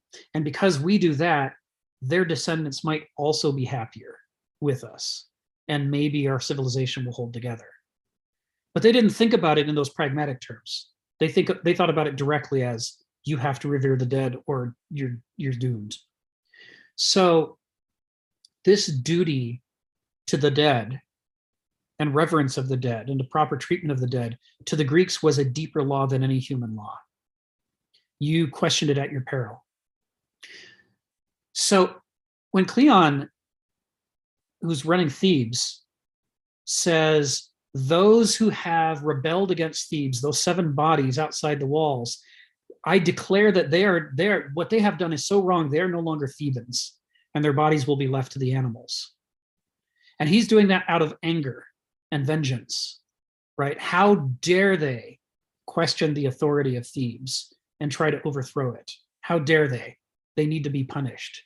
But in doing that, he, you can say Antigone is the tragic hero, but you could also say Cleon is the tragic hero, because we can understand why he said what he said, why he made that the law of Thebes. But in doing that, he pitted nomos against logos, to go back to Stephen's point. His law that he laid down, that he was authorized to lay down as the ruler of Thebes, cannot supersede the divine law, which says you must not trample the dead. I mean, there's a whole passage in the Iliad having to do with the horror felt towards Achilles when he drags Ajax's body behind him round and round the walls of Troy. That disrespect for the dead is one of the moments in that epic when people stop seeing Achilles as a heroic figure and start seeing him as possessed by rage. That he has fallen in our sight and in the sight of the Greeks because he's violating the divine law of the treatment of the dead, to whom you must be generous. So when Cleon says that the bodies of the dead are going to remain unburied, he's doing the same thing. Now, if they had no living relatives, maybe he would have got away with it. Sophocles could have written a play in which he gets away with it. He could have written a play in which he doesn't get away with it, but the reason doesn't have to do with any living people, but just with supernatural events happening because of the restless ghosts. But instead, he dramatizes it by having one of the dead figures is Antigone's brother, son of Oedipus, the previous ruler of Thebes. And she is a living person who was not part of that rebellion. She is a citizen of Thebes, and by divine law, she cannot let her brother's body remain out there, unburied, to be feasted upon by the animals. That just is a violation. That's effectively, it's a sin. It's too deep, a mortal sin. So she disobeys Cleon and, sneaks out to bury the body. And that sets up the whole arc of the tragedy, this conflict between Cleon and Antigone and divine law and human law. And the Greeks believed that when push comes to shove, human law should always give way to divine law, always. It's part of why whenever the Greeks traveled the world and found other people with other religions, they didn't have a genocidal response the way that we think is normal, the way that 1,000 years of medieval civilization has taught us to think of as normal, that the purpose of a religion is to exterminate other religions and make itself the only one. Instead, their attitude was, well, if you've got access to divine law that we don't know about, our job is not to hush you up. Our job is to pay really close attention so that we learn what you know, so that we don't offend the gods and bring down their wrath upon us and grind us underfoot, right? They really thought that nature and the divine were above the human, and that even if it was uncomfortable or expensive, you had to do whatever it took to accommodate the divine. That's their actions being demonstrated, show the depth of their commitment. So if you keep that firmly in mind and you look at Antigone, what you're seeing happening in this play is Cleon is just wrong. Cleon is trying to overrule divine law, and he thinks of it in terms of this one person disobeying him. But that's not the real problem here. The real problem is he never should have pitted himself against the gods in that way. So this is a tragedy in which there are several tragic figures, and the consequences that ensue, are used to illuminate the relationships between nomos and logos, for example. But I'm sure Kenneth would have more to say about it. That's just some of the things that come to mind that fit on the themes that he's talking about here.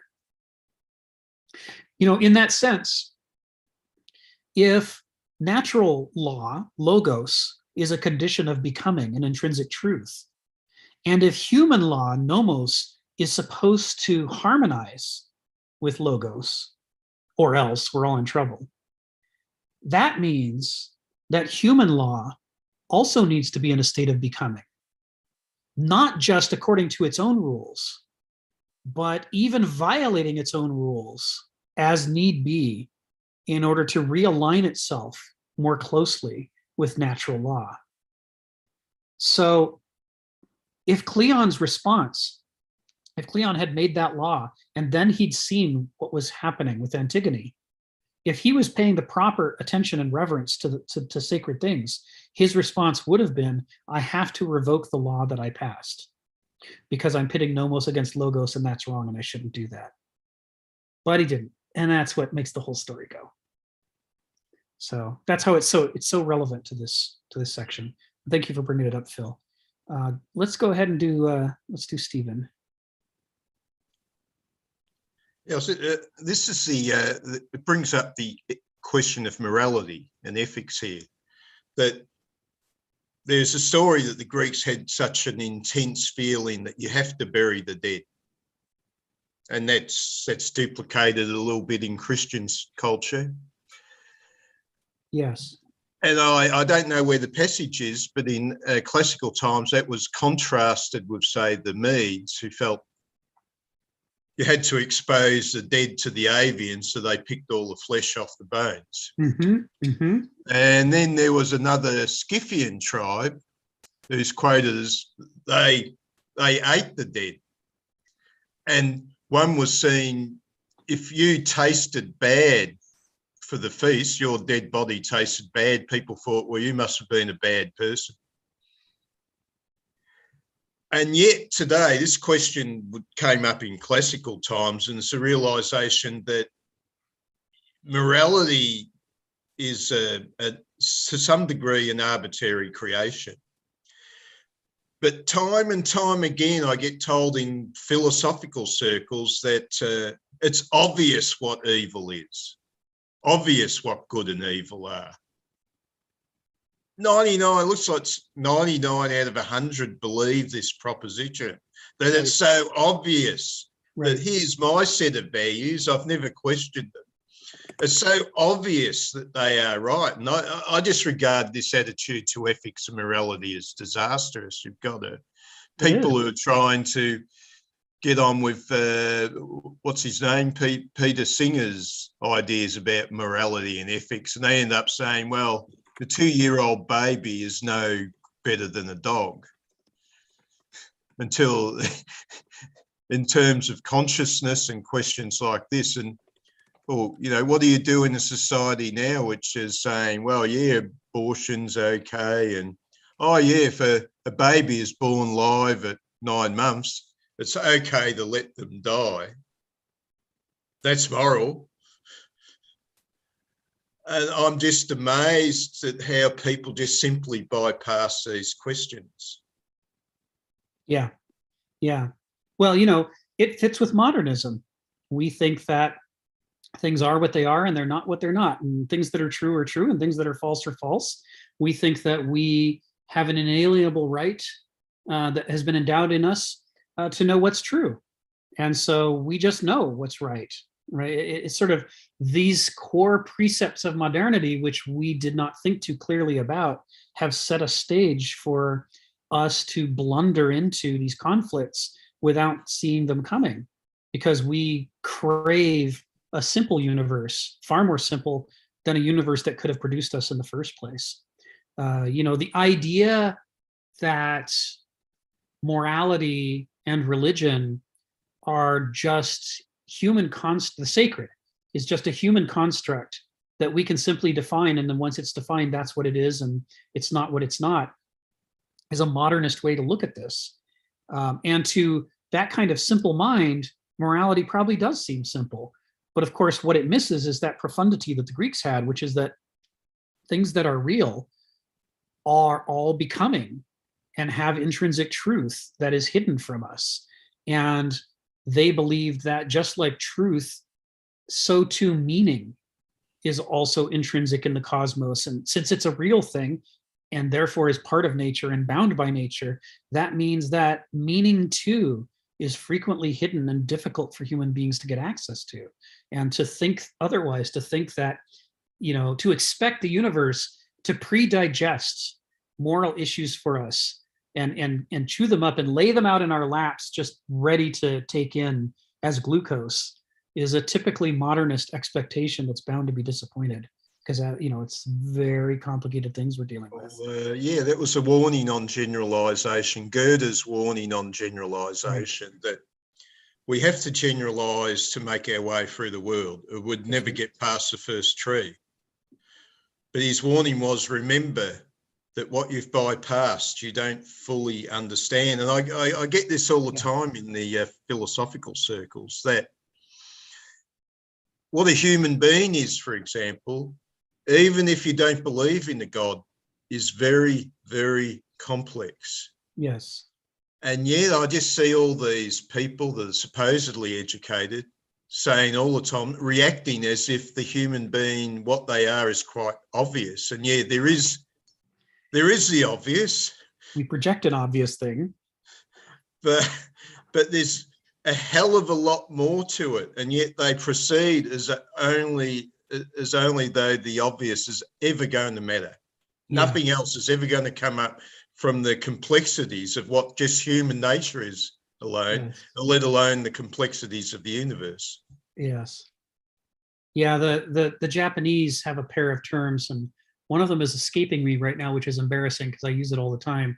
But the first term is omote. It's things as they are presented publicly, the mask, the way that things seem, the persona.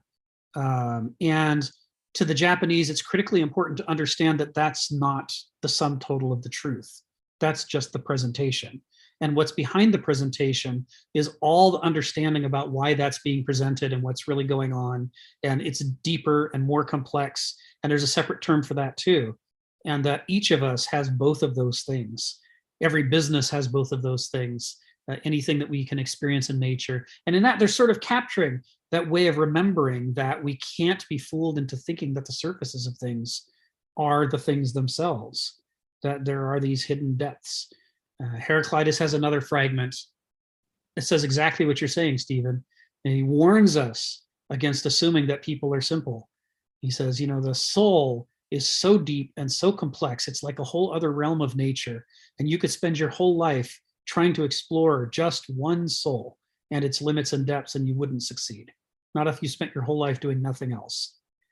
Any one person is too complicated to plumb their depths and sum them up. And then that's before you even start talking about the fact that there's a whole bunch of us. It's like, the full depths are so intricate and so complex. And this is part of the human condition, that we don't really understand each other or what's going on, but many of us think we do. Thank you for that, Stephen. Sharon and then Ginny. Go ahead, Sharon.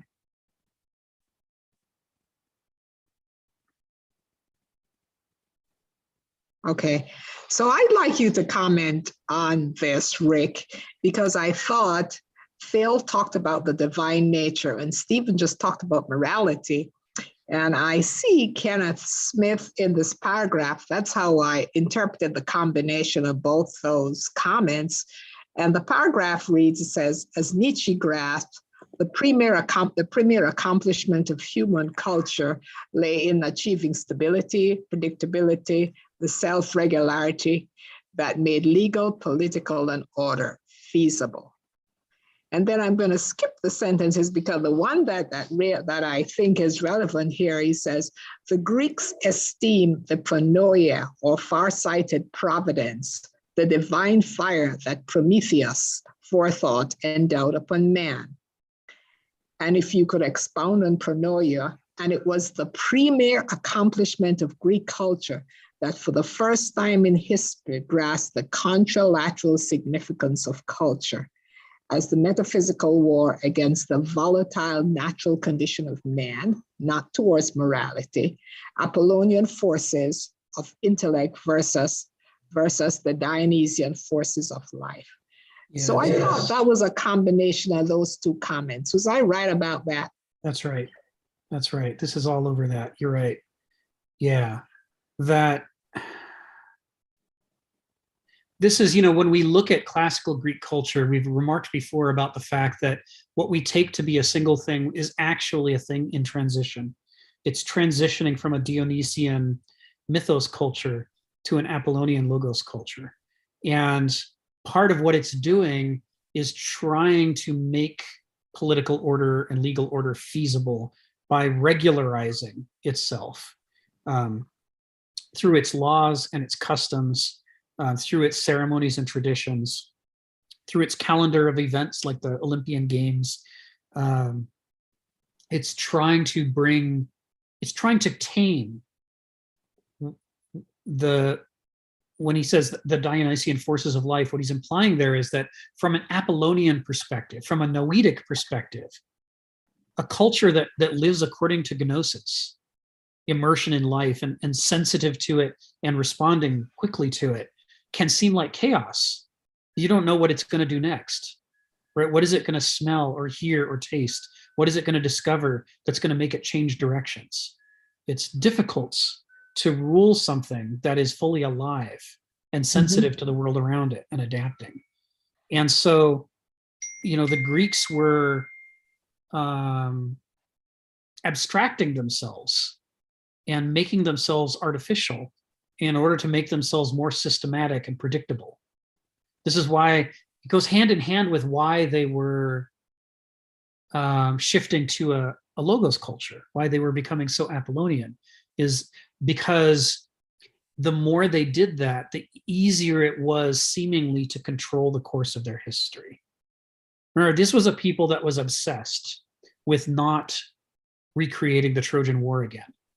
They were like, we will do whatever we have to do to stabilize to such a point that we don't rip ourselves to pieces the way that we did before a generation, not a generation ago, but half an epoch ago, in the before the Dark Age. And so regularity and predictability, being able to foresee trouble and head it off, all of these things, this is the strong suit of noesis: the ego, the intellect, the will, the planner, the schematizer. And so the Greeks deliberately, they did it they didn't do it in a mechanical way, but they did deliberately, incrementally recast themselves to be more predictable and more mechanical. Of course, what they didn't see coming is that would be the cause of the Civil War that destroyed them and eventually led the Macedonians to come and conquer them. They lived out a great Greek tragedy of their own. But yes, that's what he's talking about here, is that, you read Nietzsche, like also Sprach Zarathustra, but other things as well, and you get a strong sense of the way he's implying that if you are living a Dionysian life in which you are really plugged into the juices of life and responding to them, with your authentic self, what you feel comes out in your behavior and so forth. He says the result is like a joyful, unpredictable dance. No one knows where you're going to step next. It may turn out to be the right place because you smelled or heard or felt or remembered or intuited what the next right step should be. But an observer from the outside who wasn't as attuned as you were couldn't have been able to guess where you were going to go next. A Dionysian life is seemingly unpredictable, seemingly chaotic, but it might in fact be less chaotic and more orderly because it's plugged into the deeper logos, the divine order of nature, rather than the shallow mechanical order of nomos, of man's laws. So the Greeks were caught in this tug of war between nomos and logos, just like Cleon is in Antigone.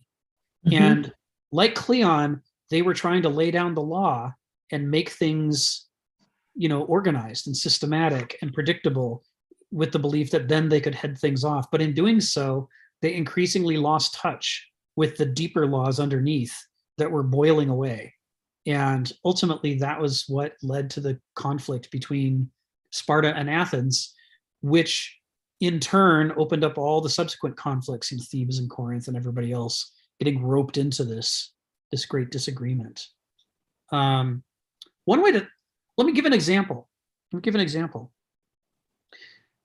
So Athens got rich during the Persian War because somebody had to collect all the money from the Greek city-states and pool it together to create a great army and a great navy that was big enough to fight against the Persians. If they hadn't done that, they would have lost. They had to do it. They had to harness themselves into this larger structure and feed their resources to a central point. And it worked. But the problem was, for the Athenians, it resulted in a more predictable, controllable world that they were the ones administering all that money. So when the Persian War ended, they didn't want to give it up. Why would they want to go back to a state in which they had less money, less power, less ability to do the things in the world that they wanted to do? Why would they want to go back to a state of chaos? They would want to keep the state of order that they'd created. But to do that, they had to keep other people involuntarily sending taxes for a war that was over. They were trying, what had happened in the real world was that there was a season of war. And after the war, that season changed to a new season in which there wasn't war. But the Athenians didn't want to adapt and change, which they felt to them like chaos and dissolution. They wanted to protect and prolong the orderly season of war in which they had thrived. And so they held that order over into a new season where it didn't belong. And in doing that, they enraged the other city-states who were split on this question. And ultimately that created the Civil War that destroyed the season anyway. That was the season that had already ended, that they were trying to pretend had not ended. They themselves ended by trying to prevent it from ending. You see the little paradox I'm trying to draw here? What they needed to do was not be so Apollonian. They needed to be Dionysian. They needed to sense the change, recognize that the era of their preeminence needed to end, and they needed to go back to being a city-state, in which if they wanted to influence other city-states, they couldn't do it through the excuse of, you all have to give me money because I'm the centerpiece for a war. There was no war. They had to let go of that and focus on their other gifts. Maybe we could, you don't give us money all at once, but maybe we could have roving artists who do great works in your cities if you give them money. They could come up with some decentralized adaptation to the post-war era in which they could still be influential, but they didn't. They tried to rigidly hang on to what they had before. For people who haven't read all of Tolkien, J.R.R. Tolkien's fantasy work, there's an echo of this in it. I don't know, Sharon, how much of Lord of the Rings you've been exposed to, but the core story of Lord of the Rings is a battle against the evil Lord Sauron, who has a powerful ring that makes him mighty.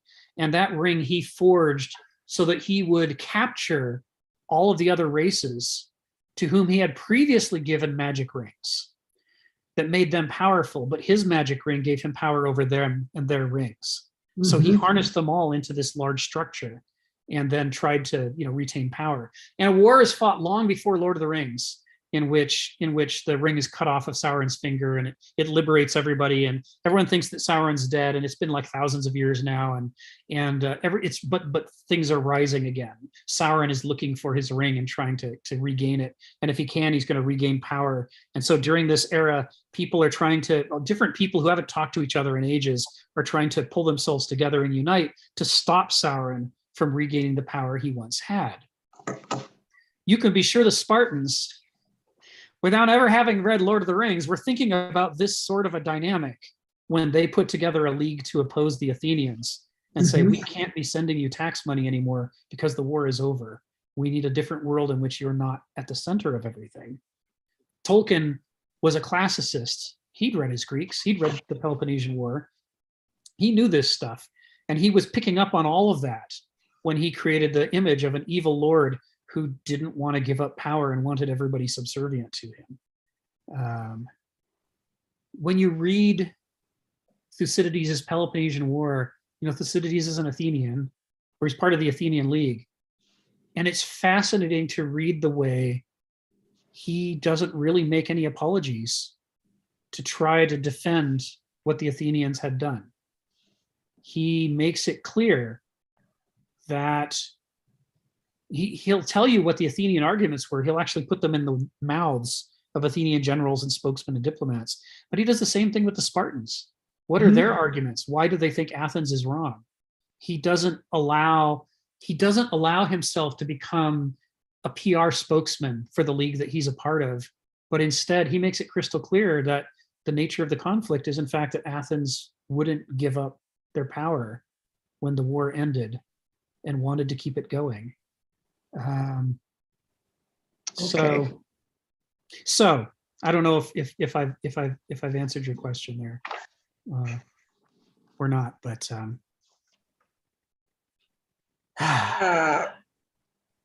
but that's kind of what these sentences are talking about. This is okay, I remember, I'll bring it home.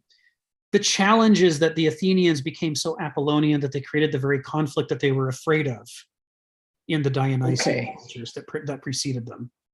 It turns out you can destroy yourself either way, through too much chaos or too much order. Yes.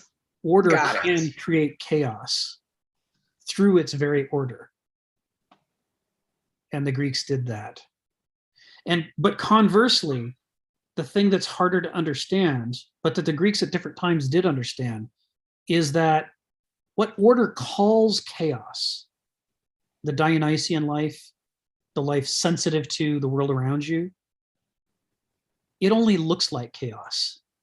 And it actually produces a form of order that lasts longer and more surely than any order artificially created by human beings. And the way we know that is we can see a world that has been evolving successfully for billions of years, and no human society has ever come even close to that. Yes. We're still learning how the appearance of order can result in chaos, whereas this thing that looks like chaos to us can generate a superior order. We're still trying to figure that out. So I guess that's my comments on what but you asked about pronoia. Yes. Pronoia. Far-sighted providence, the gift of Prometheus, pronoia. So the mistake an Apollonian makes is in believing that pronoia is the same as noesis. The ability to think systematically is foresight. That's what that's what a noetic personality believes. They believe that sure, they had to give up some things to abstract themselves from their original infantile state of gnosis.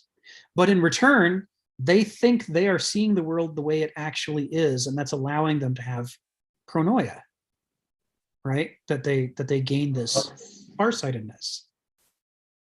What they don't see is that the farsightedness they gain is a farsightedness within the constraints of the noetic systems, but not within the constraints of the actual real world that it's pretending to represent. So we get to where we can predict how things would work in a perfect world, quote unquote perfect world. And we make our decisions based on that. And then we get into trouble because the quote imperfect world isn't the same as the perfect world of our theories. And that's how we create chaos out of order. And that's how what we assume to be pronoia may turn out to be, in fact, a kind of blindness. Yes. No, I get it.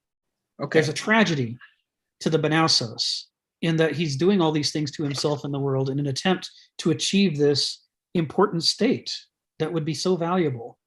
But instead, he's getting a kind of fool's gold, intellectual fire instead of a divine fire. if that makes sense. And so this is the kind of thing that led to the development of the theory of Aristeia as being distinct from Benauseia. The understanding that true pronoia can't be achieved with noesis alone, can't be done.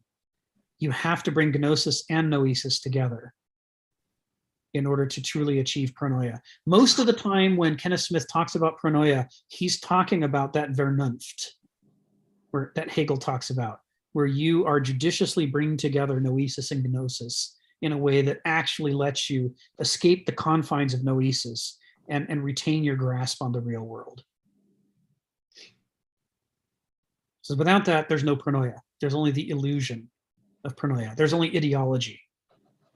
And that's why ideologues are so confident. They feel like they have pronoia because it all seems to make sense. But that's because they're erasing most of the world in order to make it make sense. Okay. Great question. Thank you, Sharon. Okay, Ginny, go ahead. Got to unmute yourself, though. Oop, unless you stepped away. Yeah, I think we'll come back to Ginny. I think she stepped away. James, are you there? Yeah. Go ahead. Yeah, would you think of Kant's project in that in those terms of being an Apollonian? Oh, sorry, was that my turn? Yeah, but we'll come back to you, Ginny, because you stepped away. Oh, yeah, somebody rang my door trying to sell me something. Sorry about that. I've been wanting to say something for quite a while. Anyway. It's okay. We'll come back to you. Don't forget it. Yeah, it's very quick anyway. So go ahead, James. Yeah, as you were talking about the, Nietzsche, could we understand Kant in such a way as being an Apollonian, what he's doing, and that he's really, kind of abstracted from nature, right? Yes. In fact, in his system, we don't even know what nature is. It's just an appearance or maybe kind of slight sensation of what possibly is nature. Yeah. And at the same time, he develops a practical critique, where he has a moral of kind of anti-utilitarian morality. That is that you never treat other people as a means, but rather as ends. But it's not a kind of utilitarianism that includes any other things that are not human. Doesn't include nature, of course, and so it's okay to treat animals and nature as in a utilitarian way. So yeah, I think that's interesting. So could you think of Kant as in that perspective then? Yeah. For sure. That's Hegel's critique of Kant, is that he's hyper-Apollonian. He's hyper-noetic.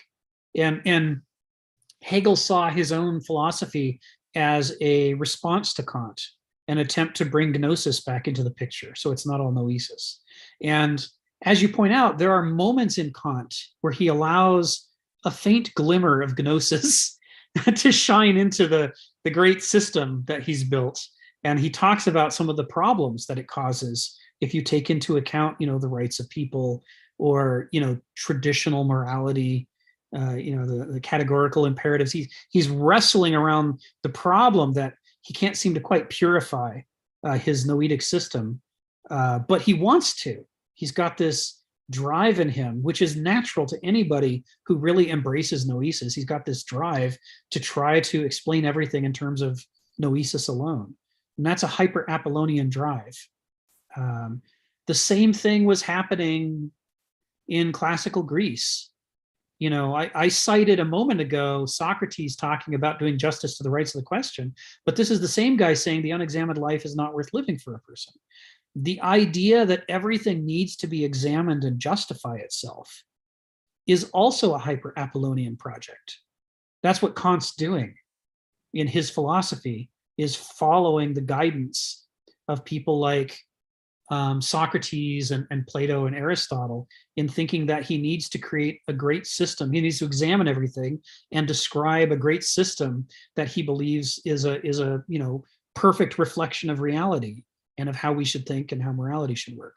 He's fallen for a typically classical Greek fallacy of believing that noesis alone could be enough. And it can't. And the confusion between those two, the belief that we don't really need gnosis, that gnosis is, that it's safe to scapegoat gnosis as merely, being subjective and full of irrationalities. That thing that we do when we try to imitate Spock and pretend that a perfect person would be logical, and any deviation from logic is an imperfection that is the source of all evil. When we're doing that, we're picking up and continuing that same project that the classical Greeks were doing under Athens when they were trying to perpetuate the endless season in which they got to be in charge. And the truth is, it doesn't work. Many things, as Kant implies, but then can't quite bring himself to fully accept, many of the most important things in life can't be derived from noesis.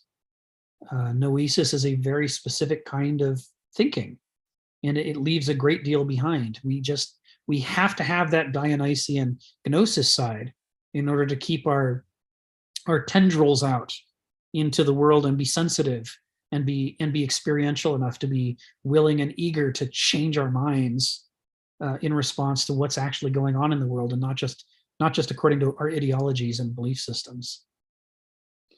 Great question, James. And I think it was Phil earlier talking about Hegel and disagreeing with Hegel. It's part of what's interesting is Hegel went a long, long way away from Kant by bringing gnosis into the picture. But as any reader of Hegel can discover, he didn't go as far as his own philosophy said he should have gone. He still wasn't in balance. He still made a whole bunch of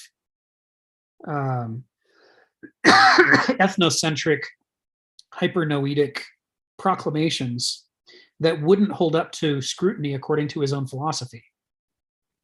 And it's one of the reasons why after Hegel, there was a whole generation of new philosophers, including Kierkegaard, Marx, Nietzsche, and others, who tried to out Hegel, who said, you really showed us a great example and pointed the way, but you didn't actually follow all the things that you should have followed according to your own philosophy. Let's see where we go if we dig a little deeper into gnosis and so forth. And so that's why it's not till Nietzsche that you read, going back to Stephen, that fierce critique of the academy as not actually being a sanctum of wisdom, but having become a system that rewards noesis and punishes gnosis. And it got more so as modernism developed. Until today, it's become a hyper-noetic setting that Kenneth Smith says philosophy departments are traps to ensure no actual philosophers emerge. They've become noetic playgrounds in which people are backstabbing for who gets to land the sinecure of a faculty position and who doesn't.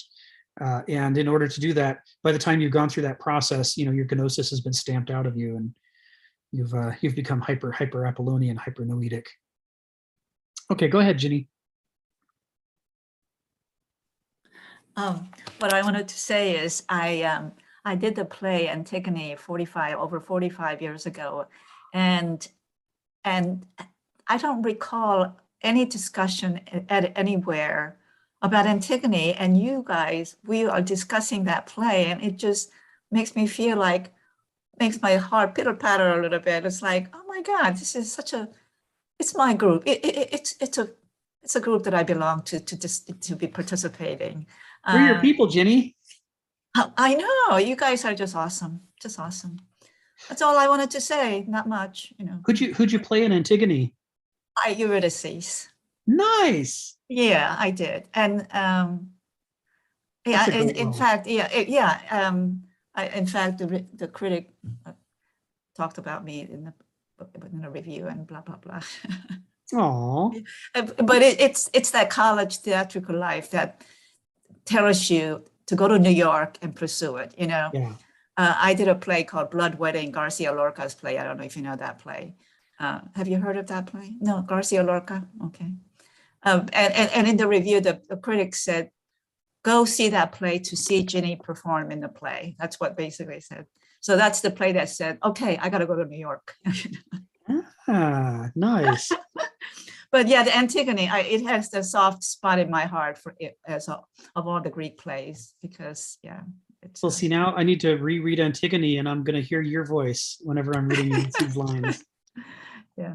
Thank you. Thank you. Well, thank you for discussing that play. Yeah, Of course. it's like 45 years, like the memory just comes right back. I say, yeah, I remember Antigone, burying her brother and blah blah blah, all those things. It's powerful stuff.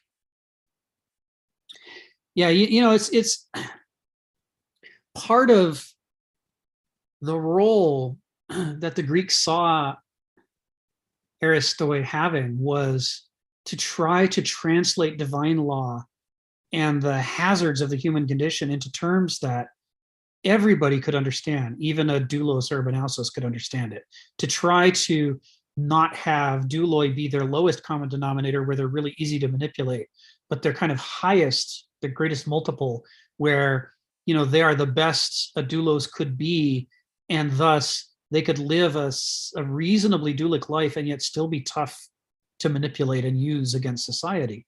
And they did that by trying to generate a wisdom literature, very consciously trying to create fables and myths and epics and tragedies, and that would be illuminating, that would be compelling, emotionally compelling, that would help turn difficult subjects into really understandable, memorable things. When in other essays we've talked about Kenneth Smith talking about the importance of rhetoric, the gift of rhetoric, and it's that it doesn't come into its true unless it's used for this specific purpose, to translate mythos into terms that human beings can understand. So Antigone, or Oedipus at Colonna, all of these things are conscious creations by would-be Aristoi to do that very thing, to create a memorable and illuminating way to explain something it's critical for human beings to remember. And it's part of what's different from what they did, from what we do today. We mostly write stories because we feel like it, because we want to be a writer, or because we want to make money, or we have a variety of reasons, makes us feel good. But we don't usually write stories because we're concerned that the fate of civilization is at stake, and that we're desperately trying to make sure everybody understands the most difficult but important principles of life, the universe, and everything. But that's what people like Sophocles were up to, and it's part of the reason why, despite how different their civilization was from ours, we can still act in or watch Antigone, and we're heavily moved, and we're put into really wrestling with the questions that the playwright needed us to wrestle with, because that's why the playwright did it. That was their whole point. They put everything they had into getting those questions front and center and full of juice, so that we couldn't fail to taste it and be enraptured by it and start to wrestle with the problems they wanted us to wrestle with. It's part of what the Greeks, and I'd say Kenneth, think is the purpose of an Aristos. It's why our species evolved the capacity to have Aristoi, is so that somebody could be working on the culture at that level. And it's because that cultural work is so hard to do. You can't do it with Gnosis alone, and you can't do it with Noesis alone. It really takes both, which is a very contranatural thing to do. Phil, and then we'll go back to the text. Go ahead, Phil.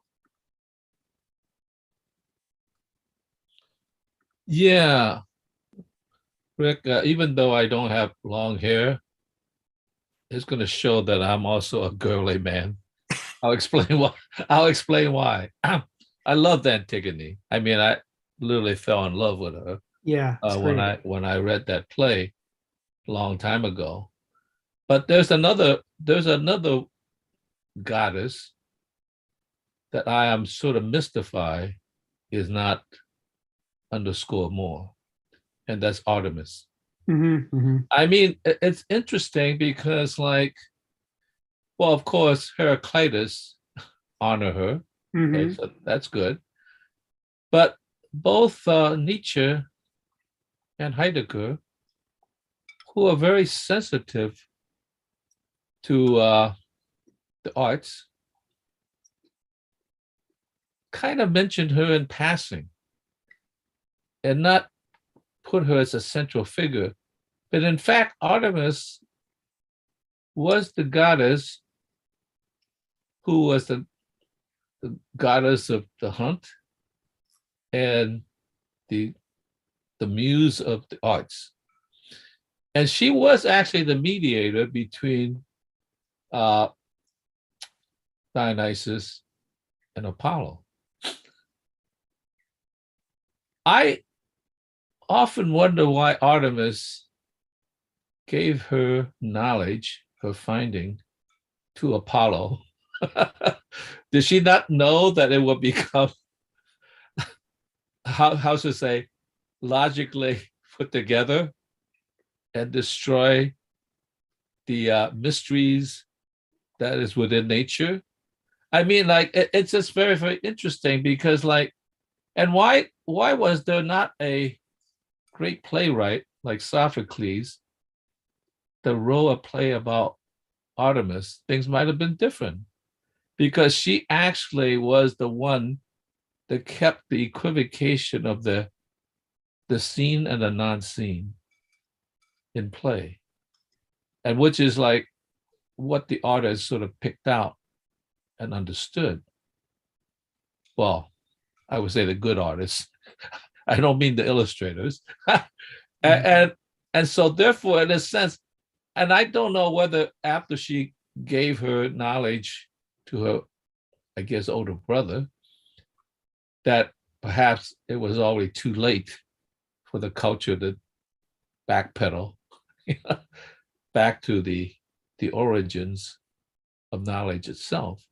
So I wonder what Kenneth Smith or you might say about the mystery of why Artemis is kind of almost forgotten, even though she is possibly one of the most important goddesses or gods around, because that was the nexus when something could have mediated the difference between Dionysus and Apollo.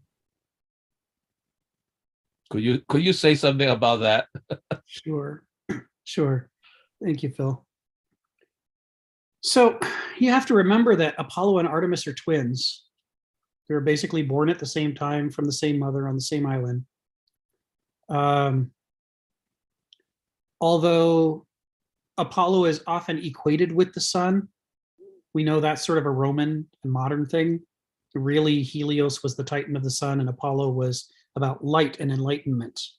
And Artemis is often equated with the moon, but again, that was a Roman and modern thing. We know that Selene was the titan of the moon, and that Artemis is about something more difficult than that. It's about the darkness, the unseen nature of things, the cycles of nature. She was also a goddess who oversaw childbirth. Which is one of the most dramatic moments of the cycles of life, and that's what she's capturing there. She was the patroness of wild things. We tend to think of that as, the wilderness where we can hunt things and collect resources, because to us, nature is a great pantry and building yard, right? That's all it really is it's our stuff that we impose our meaning on. But to the Greeks, to be a goddess of nature was to be a goddess of the logos, of the laws of nature, the principles of nature, the transformations. Phusis itself, the very process of becoming. The waxing and waning of the moon is a metaphor for the processes of becoming. And that's Artemis's real domain, is all of that we attempt to understand through Gnosis and Oasis. And as such, it's hard for us to really grasp Artemis. And it was hard for the Greeks too. It's harder for us, but it was hard for the Greeks too, to grasp her in her full profundity, because the human condition is that we don't have a solid grasp on the logos and the laws of nature. It's no mistake that the very first fragments in Heraclitus's book talk about the logos as the laws of nature. And this is the book that he deposits at the great temple of Artemis in Ephesus, one of the wonders of the world. I think Apollo and Dionysus are more approachable. They're easier to summarize. And part of it is because they're only partly about nature. They're really mostly about these two faculties of our mind. You could think of Dionysus as Gnosis, and you could think of Apollo as Noesis. And being gods, they aren't limited. They aren't merely the Banausic form of Gnosis or the Dualic form of Noesis. They're the full-fledged thing that reaches all the way up into the enlightenment of Vernunft, right, of pronoia, the ability to really see forward. But they're still one-sided compared to each other. And because they're one-sided, it's easier to describe each one. It's easier to make caricatures and stories and plays and art and so forth. Artemis is, if you look at the art on Artemis, the statues and so forth, they tend to emphasize the trivial surface symptoms. They'll put wild animals by her. And they don't try to illustrate the deeper truth because we don't know how. We don't know how to draw a picture of Phusis or of the dialectic. What is this hidden harmony that Heraclitus is effectively saying is Artemis's domain? How would you show the hidden harmony? Well, he says the bow and the lyre. Well, behold, she's got a bow. There's these ways in which the people try to use little symbols, but I think she's just a tough goddess to get a handle on, because she's about the thing that we most need to understand but are least able to understand, the deeper principles of nature. I think that's the reason she gets neglected. She's a favorite of philosophers Greek philosophers, not so much modern philosophers, but she gets omitted a lot. Especially, she's going to be omitted by hyper-Apollonian civilizations. So Artemis was honored more before the age of the classical Greeks. In the archaic Greeks, the more mythos Greeks, they honored Artemis more than the classical Greeks did, because they were turning away towards Apollo. And certainly we're so hyper-Noetic and hyper-Apollonian that, to us, Artemis is like an appendix and Apollo is like this really important figure. I think those are the reasons. I think it comes down to that. And I agree, she shouldn't be neglected so much, because she is a symbol of the things that we are most struggling to get a grasp on, and that it's most urgent for us to understand, but that it's always going to be a struggle for us to try to understand. People often held up Athena, goddess of wisdom. Well, who doesn't want wisdom? As their philosophical muse instead of Artemis. And in that, they're sort of failing to understand that there's a close relationship between the two. They're both virgin goddesses. They are both tomboys. They both, have aspects of the male and the female. They're both athletic. They're both dealing with wisdom. It's just Athena is the goddess of the human faculty to try to develop wisdom in order to try to understand the logos of Artemis. I should do a book on Greek mythology. I'm really into this stuff. I'm glad you asked the question. I think Artemis is neglected too, but I think it's because we don't really understand Greek mythology, and when we try to summarize it, we do Roman distortions of it instead. So, okay, so we got almost a half hour left to see if we can finish up nature as becoming and as intrinsic truth. So there is this paragraph, I guess, what is this? 1, 2, 3, 4th paragraph. And I'm going to see how much of this it's going to let me paste into the chat, because it's nothing in nature is accidental, fortuitous, or gratuitous is the opening of this paragraph. I'm going to paste this in here because this is a really important paragraph for understanding what this is about, what the phusis is about. When I say that the Greeks thought that meaning was not exterior to nature, that it was intrinsic in it, immanent in it, that it was in fact full to overflowing, it was fountains of meaning. It was a super plenum. Do you know the term plenum? Space that is completely filled in. There's nothing empty. That's a term from math and philosophy, a plenum. And it's the opposite of a vacuum. You might think of it as the opposite of a vacuum. So when we look at the cosmos and what we see is a vacuum of meaning, waiting for us to sign ourselves and draw our grand designs, the Greeks looked at it and they saw a plenum of meaning.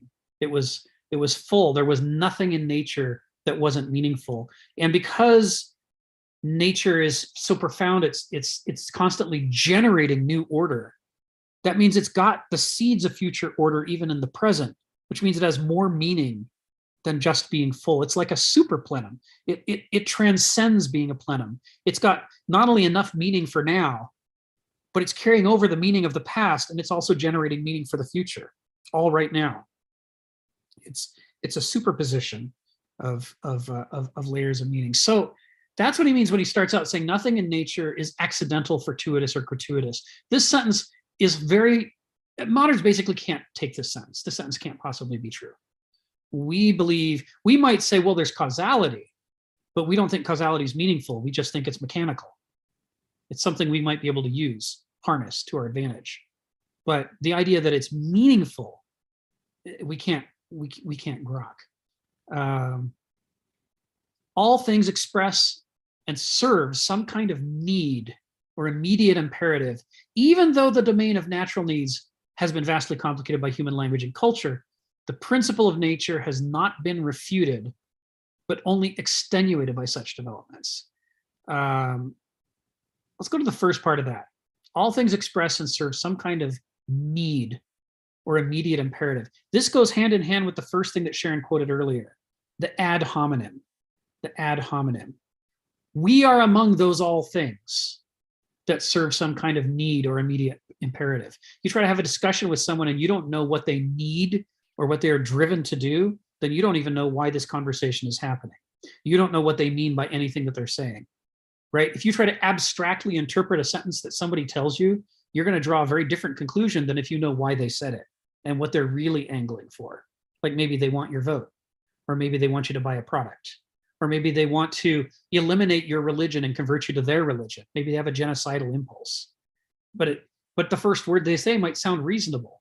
So are they saying it's reasonable because they have a reasonable need or imperative, or are they saying it sounds reasonable in order to hook you and try to lure you gently like a fish on the line and pull you into their worldview? What is it that they're up to? If you don't know the need or immediate imperative that's driving a person, then you don't know their nature and you don't know what's going on. The same is true of what's happening in nature. Why is a river flowing? Why is the rain falling? Why is there a drought? How come I can't plant my crops yet? You sort of have to work this stuff out in order to survive in the world and get along in the world. Treating the world as meaningless and merely waiting for us to apply our own desires onto it sets us up for catastrophic failure. We have to treat the world as meaningful and figure out what it's going to do so that we can plan the planting of our crops and all of our other activities in order to align with it. This is core to the Greek worldview. So to them, nature is not a big circle that contains a bunch of things. Here's a tree, here's a rock, here's a vein of copper ore. Right? That's the way we look at the world. There's the stuff in there that we want, and then we go and get it, and then we use it. That's what nature is.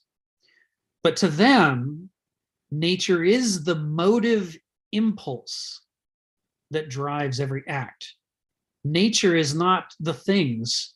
Nature is the why that made those things become, and that's going to make them become something else, and that made us become, and made us have wants and needs. To talk about it in terms of the things that result is to mistake the leaves on the ground in the fall for the tree that grew them and dropped them and is going to grow more leaves next spring. It's a confusion, right? It's to mistake the golden egg for the goose and to think that the golden egg is the point when the goose can generate any number of golden eggs. Where's the real value proposition? Where's the real meaning and direction? What allows you to really understand what's going on? It's not the leaves that are being dropped. It's the tree that keeps generating them that is more explanatory. And there's deeper levels of explanation than that. So to the Greeks, it's even as simple as looking out your window at a tree. You're doing it in a modernist way. And so when you read the Greeks talk about a tree or looking somewhere, we read ourselves into them instead of understanding what they're doing. Because what they're doing is looking out the window and seeing these motive forces at work, pushing things.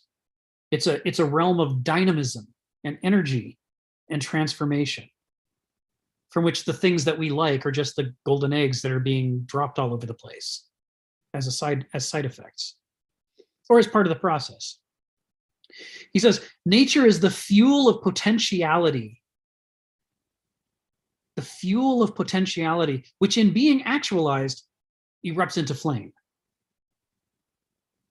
Right? The apple was already there in the apple seed that grew this tree. That potentiality has been developing throughout the entire life of this tree to create this apple that bursts onto the scene, seemingly out of nowhere. Why does a tree put forth apples? They seem to just, in the spring there's not an apple, and then in the fall there's an apple. Well, where the hell did that come from? Why did the tree put an apple out there? To the Greeks, it's because that apple was potentiality long before it was actualized. And the dynamic energy within the living tree has been driving towards the creation of apples since long before we could ever see an apple on the tree. It was already there, right? We can do better than just mechanically measure the things in the world that are there now and say that this is nature. What we could do is what the Greeks do, which is to study the dynamic patterns that are generating these things that we're then later measuring, so that we can predict what it's going to do. This is the pronoia that Sharon asks about. It goes beyond, but Verstand, it goes beyond Begriff. It requires Vernunft to start to notice the deeper patterns underlying the surface appearances and measurements, the deeper patterns, the dynamisms that are generating these fountains of organization and order, right? The chaos of nature is recreating the order of an apple over and over and over and over, because it's a fountain of order. And the fountain may have turbulence that looks chaotic to us, that offends our noesis and our Apollonian impulses, but that's the only way you actually get apple orchards, is through this fountaining of dynamic order that's constantly recreating these, what appear to us to be static patterns, right? The Platonic ideal is the mistake of the apple for being the point, when it's not. The dynamism is the point. That's the river that's generating this order. So he quotes Aristotle, and it's a line in Aristotle that almost every modern reader misunderstands because it sounds like a tautology. Every act, says Aristotle, is for the sake of some good. Well, we're somewhere between thinking, well, I don't know, either it's all random and maybe that's not true and nobody cares, or we say, well, why else would I act if not to do something? I, put a bite of chow mein in my mouth. I take a sip of water. Of course, it's for the sake of some good. It seems either obviously false or obviously true, but in any case, obvious. But that's because we're missing what Aristotle means. Nature is inherently self-diagnostic and self-provident, a patient that doctors itself. The tree is doing what it needs to do to generate the apple. The good, in this case, the apple, is not being generated so that we can eat an apple to please us or according to our plan. It's being generated because to the tree, the apple is a necessary good. That's how the tree reproduces itself. That's how apples exist in the world, is that apple trees generate new apple trees. They are self-creating. They are self-generating. They don't require a designer or a creator. If there is a God, he's nothing like the kind of mechanical draftsman gods that we keep postulating, who sit down and make a plan and say everything will happen because I exactly laid it out on this sheet of paper. That's like how a human being would plan. And when we say that God plans that way, all that we're doing is erasing the divine and replacing it with the human and calling it divine. If we study nature, to do as Aquinas said, and say, what are the signatures of God? What we see in the nature of a tree is that trees make themselves, and they make more trees. God doesn't have to be scrambling around in a frenzy manufacturing every apple from an apple factory according to some divine plan. All he had to do was set in motion life with this vitality that includes this fountaining of new order in which it's constantly harnessing the circumstances around it to regenerate itself in new forms over and over and over. That is how creation works within nature. And therefore, that's the nature of divine creation as well, according to the Greeks, for whom, the divine is a reflection of the most potent factors of nature. So you see how all of this ties into and expands upon his argument. That's made in a nutshell in the header when he says nature as becoming. That's the fountains of order. That's the dynamic principles, the fire that erupts when potentialities convert into actualities, and now you've got an apple. Or the seemingly empty sky suddenly starts dropping raindrops on us. Well, where did the rain come from? It was always potential there, waiting to erupt into water. And you can also see how and why he named this and as intrinsic truth. Because the drive to generate the apples, to generate the new trees, to generate the apples, the self-creation and the sensitivity to the world around it in order to find a harmony with what's happening that allow it to do this is core to being a tree. It's core to being alive. It's what all of nature is about. If it skipped any part of this, if it wasn't harmonizing with what's around it, if it wasn't making new apples, if it, all this, like we break down all the stages of this life cycle, they're all necessary, which is why they're all present. There's nothing gratuitous about what the apple tree and the apple are doing, even if it looks that way to us, even if we don't understand it. Ginny, you got your hand up. Go ahead. Yeah, that made me think about this article I read and the scientist that was interviewed on NPR a while back, and how she has actually done research and study to find that each forest usually has same amount of trees. Again, as though nature knows what it's doing, that nature knows that this forest needs 5,000 trees in order for that forest to exist and work and to work, for that forest to work and continue to be that forest. Yeah. I find that totally amazing. It's like you said, nature knows what to do, yeah. Right? Yeah. Yeah. But then scientists that have actually done the study and that have done research and found that to be true, that each forest generally has certain number of trees. And it's like they know when to, it almost seems as though they communicate with each other and say, okay, well, this year I'm going to, have a few of my acorns turn into trees, and next year maybe you will, it seems as though they communicate with each other, all the trees in the forest.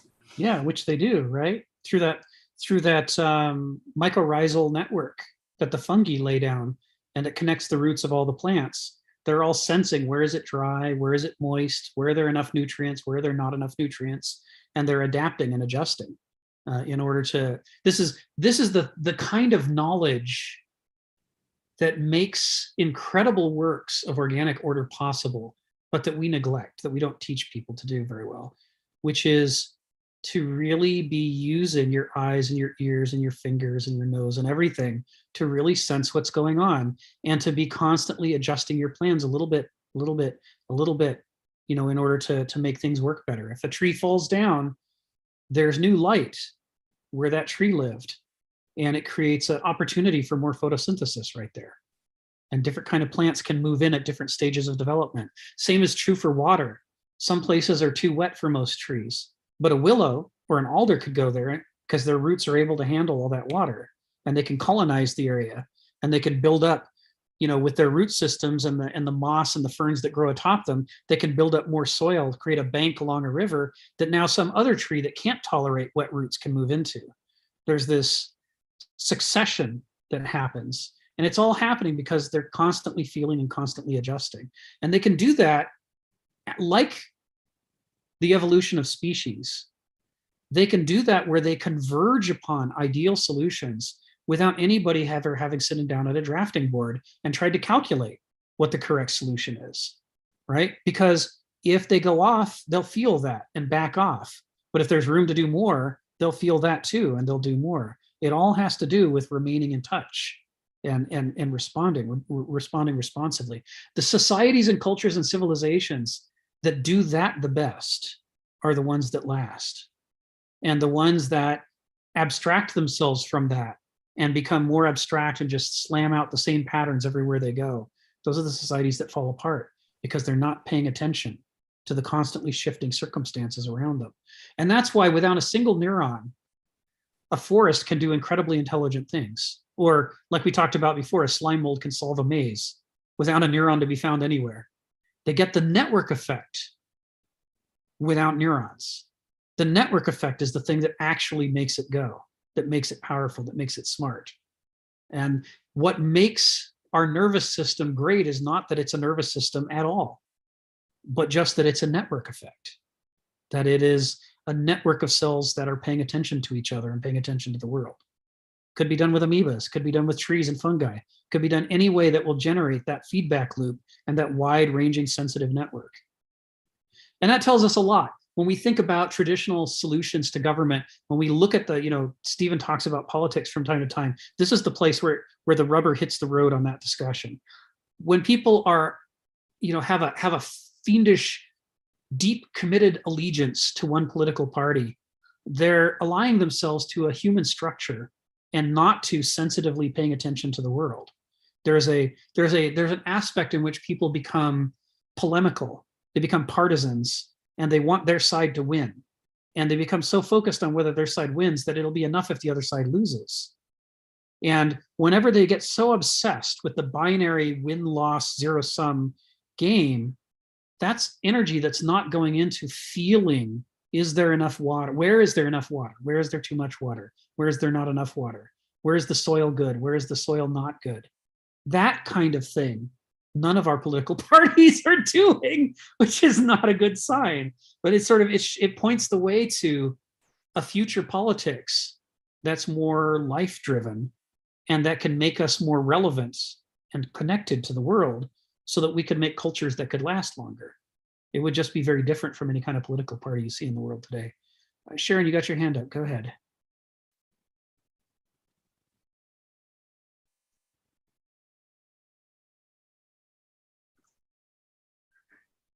I like the way Kenneth Smith ends this discussion in the last 3 paragraphs on nature. Nature is the way and the order of the ancients. And you just finished talking about it, where you said all of the dynamic, turbulent order is antagonistic against any static identity. Forces of the natural time erode everything in nature as the tides do the continents, as life itself by using up what is living, as Cronus, the titanic god of time, consumes its own children. Yes. And then it goes on to say that the Greeks, the first sense of nature is that of transience, of risk, of a need to develop the strength to resist dissolution, which is what you were talking about. And the second sense of nature by which the ancient culture was colored was the power of order of nature to produce and to operate on its own. And what I was, when I mentioned it when I first asked my first question, was about the cycles of nature. right? Yes. And if the cycles of nature indeed correspond to the cycles of civilizations, nature's cycles, birth and death, growth and decay, the rise and decline of civilization, no less than that of individual lives, are intrinsically valid, unimpeachable, unappealable.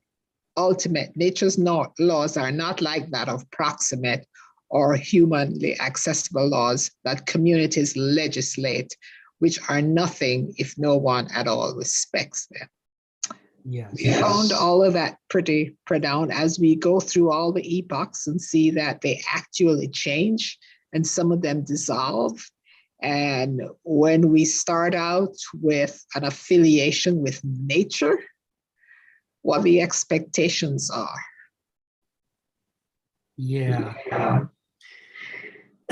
So, this is the challenge for the Greeks, and it's the challenge for us. The Greeks were trying to do that. They were trying to align themselves with nature. The problem is they didn't start thinking about it philosophically that way until they were over halfway through their history. And by that point, they had a number of other powerful motives and conflicts of interest that they didn't want to disrupt. And so they ended up with a conflict between where the power lay within their societies and what they knew they ought to do instead, but weren't doing, if that makes sense. You can see it a bit, in the Athenians' unwillingness to give up the funds of the Delian League. They wanted to keep the league going without a war. They knew the time had passed, but they kept trying to do it anyway because there was so much at stake. The same was true of the ruling classes in ancient Greece. They had a philosophy that the ruling classes ought to be aristoi. And in fact, it's probably the case that originally the term aristoi was the term for the ruling classes. But as they developed their philosophical theories more, they came to understand that the ruling classes ought to be genuine aristoi, people who engage in vernunft, who can harness Gnosis and Oasis together and help shape cultures. But by the time they realized that, they already had ruling classes in which only some of the people were the aristoi, and others were banausoi and douloi with very different motives. And as a result, they found themselves in conflict between what they ought to do to harmonize with nature and what they were doing and wanted to do based on who had the power to do what. For them, that was enough of a catastrophe to help bring the Greek civilization crashing down. In our case, we don't even try to do that. It's like we may say that whoever's the richest is by definition the most fit to survive. But by doing that, we're not actually demonstrating anything. We're just making a claim. We're just claiming that they're the winner because they're the best. When in fact, we have plenty of evidence to the contrary. In American history, how many countless times over and over have the people who wielded power been complete idiots? It happens all the time. It's almost the norm, I guess you would say. It's certainly the norm more than it was for the ancient Greeks, where at least for them it was a value that there ought to be aristoi and the aristoi ought to be in charge. But for us, who don't even want to admit that somebody's in charge, we're not willing to have an open, honest discussion about who ends up in power and who doesn't and why. There is a nihilism at work in modernity where we aren't even trying to do these things. They're hard enough if you are trying. We'll talk some more about this essay next week. I'm going to call on Stephen before we wrap up in a moment, but we'll talk about, I think we'll be able to finish part A next week so that we can start part B after that. Each of these is very juicy. And as you point out, there's a lot of good stuff in these late paragraphs of part A, a lot to be unpacked here. But this kind of points the way towards, if we could think about, rather than thinking about the Greeks tried a good form of civilization, it's better than ours, but they failed. You could conclude, therefore, maybe we should try what they tried, or you could conclude, why bother if they failed? There's these, law of the excluded middle, right? There's these binary ways to oversimplify the relationship. But the truth is, they never fully tried what they believed was the right thing to do. right? In media res, they caught themselves in the middle of their development. They'd already deviated an enormous amount from what they thought was the right thing to do. There was still some of it there, and they could write about it and talk about it and point to examples, but there's an enormous amount that was awry. And so they never really got the chance to try the thing that they thought was the thing we ought to do. So as a result, we don't yet have a living example, right, of somebody pulling this off. We look at the Greeks and we don't see them, they can't serve as the example or a template for us to follow because they didn't quite do what they thought was right. We can, what I'm suggesting is that we're seeing, I'm trying to remember who it was. I guess it was, what's his name, the British bulldog, Churchill, who said democracy is the worst of all forms of government, except for all the others. And I've always thought that was pretty arrogant because he's asserting that we've actually explored all the others, which we totally haven't.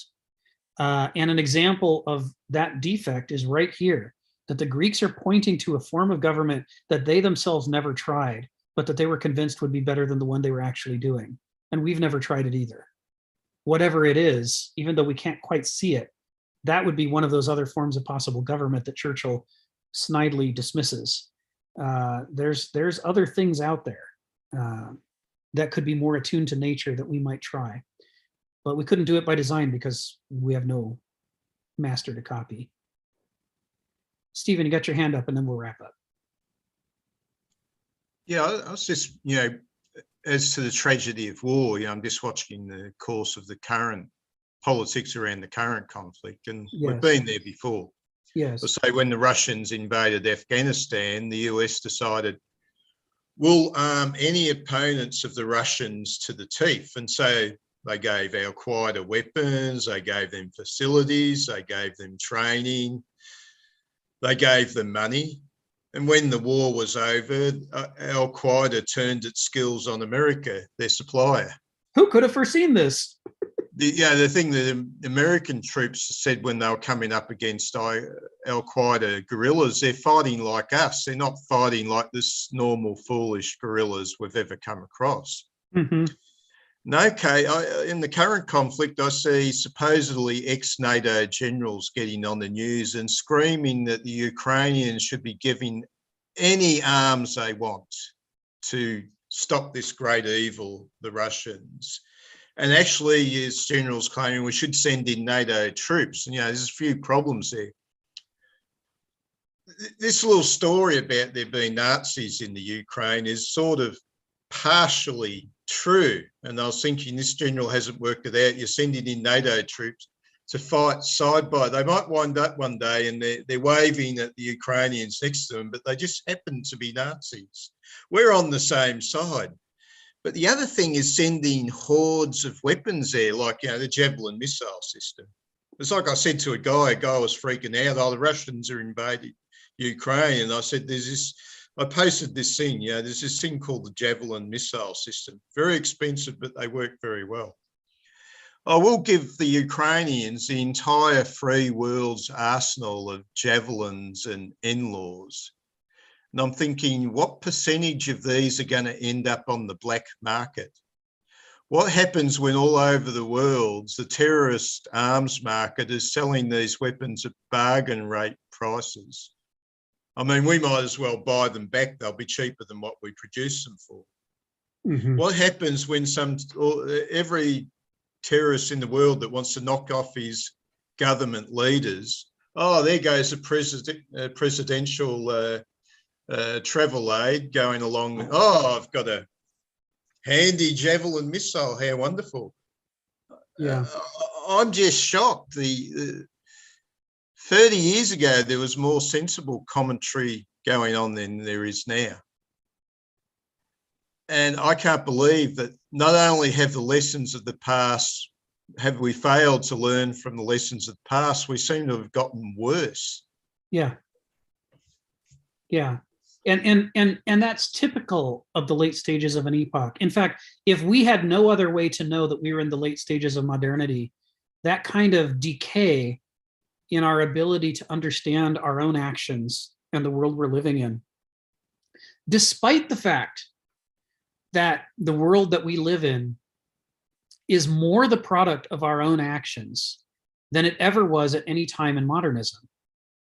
But we're still less able to predict what's going to happen. We seem less able to think through that the powerful weapon systems that we sell today will be used against us tomorrow. We're shocked by this in a way that previous generations were not shocked at all. They knew that would happen and they tried to plan for it. You know, that's the kind of thing that happened in the late stage Roman Empire, where, you know, the late stage emperors and generals were making blunders that their predecessors would never have made. And it's the same thing that happened in the late stage medieval church, where you had people selling indulgences and doing outright corruption, when earlier generations of medieval church members, officials, had known that you can't do that stuff publicly, or else you destroy the faith of the common people in your institution. There was a, you know, you'd look at it like a decline of IQ, but part of what's happened is that the reason the law of unintended consequences holds over human actions is that we understand ourselves so imperfectly. And we don't understand ourselves imperfectly in a random way. We fail to understand ourselves in a patterned way that reflects our own character. Our character casts blind spots upon the consequences of our actions. We see clearly the consequences that we wanted, but the consequences we didn't want, many of them we don't see at all. And as a result, the more we act successfully in the world, the bigger and bigger a payload we develop in those blind spots, and the larger the ability of the world to surprise us. And it surprises us in ways that are characteristic of who we are as a people.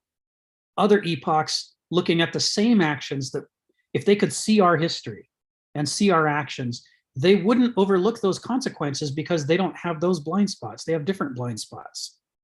So things that are perfectly obvious to a Greek or to a you know, medieval nun, we can't see at all. And likewise, the other thing he talks about is the way that in the early stages of an epoch, the people are still carrying an enormous unexamined freight of value systems from the previous epoch. And that gives them the ability to see things that a classical modern later on wouldn't be able to see.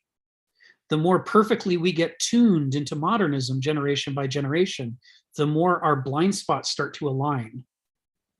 Because it's trying to, the epoch is trying to get us all to agree so that there'll be centrifugal force holding us together. And so it mass produces more and more people who are more and more like each other.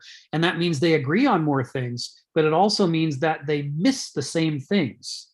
More and more people fail to notice. And so you get less disagreement about the consequences of actions. And one of the things that we don't argue about as much is the blind spots, because they're now blind for more of us because we're more like each other. We get this reinforcement of the wave pattern as we look out into the world. And this is part of the mechanism by which a successful epoch destroys itself eventually. Its blind spots become stronger and stronger as our ways of seeing the world become more and more aligned. And those stronger blind spots generate larger waves of chaos that eventually swamp us, just like they did the Roman Empire, just like they did the medieval system, and just like they'll eventually do to us. So it might as well be a thermometer, what you're describing, Stephen. That way in which does the next generation, or even the next 4 generations, do they fail to notice the things that were obvious to earlier generations, and in so doing set themselves up for catastrophes of their own making? That happens more and more towards the end until eventually an epoch takes itself out. That's the arc. According to a Hegelian dialectical critique, you know, of history. So next time, let's go back to this. Let's do the final, I don't know, 5 or 6 paragraphs of A and wrap it up. And then the week after we can do B. I just want to make sure we fully pull together the full import of this topic of nature as becoming and as intrinsic truth, because he put it first because it's the core principle. All of these other things he's going to talk about how the ancient world saw things, are all derivations of this core principle. So I want to make sure we've really got it before we move on to B. So next week, I think we'll do that. And I guess we could take everybody off mute at this point, David, so we can all say bye. Dave, Rick, so you have like 6 months to write that book you just talked about earlier in the meeting? Well, it'll probably take me 6 years. Oh. but I feel like there's an opening here for somebody to do a book on Greek mythology that brings in all of these philosophical issues and says, what can we really learn from these stories? What were the Greeks hoping we would learn from these stories, and what else could we juice them for? Well, I volunteered to be your editor. Oh, well. So we could get it done. Yeah. I'm a driver, so. Yes. That's right, you are. So we could good. get it done. Thank you, Rick. Thank you, David. I was just going to say something I'm noticing in history and the study of theology and all that is in the fights between different people, say the fights between different groups of Christians in history and how we ended up with what we did and how things happen in history. And the idea that there's a nice little sweet spot for us in the middle doesn't work out. That's right. That easily. That's right. You look at groups who didn't like what the other side was doing. The ship was leaning over there, and the other group not only sought to even it a bit more their side, they did it with such force that they wanted to swing the ship to completely leaning over the other side. They'd lost the idea of the middle. If we crush the other side, that's the good. You just see this repeatedly out through history, or even in this current war situation. If the Russians are utterly crushed, that can be the good outcome, you see. And it's this tendency in human culture, the unscripted animal, to swing violently from one extreme to the other. But they always seem to think that there's some sort of sweet spot where everything will right itself. Right. And to my knowledge, that sweet spot is only sort of reached by tremendous effort. It's not a natural spot with humanity. The human being is a very unstable sort of a creature compared to the other animals. Yeah. You look at the human body, every cell in the body is sensing how much sugar it's got. And the whole body is constantly sensing how much sugar is in the blood. It's like it is a relentless focus in order to balance insulin and glucagon and the other hormones involved to try to, move back and forth through that sweet spot. And we assume we can land it by default instead of putting everything we have to try to achieve a healthy zone. So I'm with you, Stephen. And what you're talking about is going to come up over and over in the weeks ahead. It's core to this book. It's one of his core points. Yeah. We have to congratulate David. He managed to restore some order. David, you did. We're so proud of you. Yeah, I think this was fairly successful. And yes. Let's keep this going. David, you have my support. I am a rules lady. I live by rules. Yeah. Well, you kind of have to if you're in the medical field. You have to be very, very tight about everything. Yeah. So it comes easy. So I appreciated this. Thank you. You did good, David. Thanks. Yeah. Thank you, Rick. Thank you. We'll see you guys next week.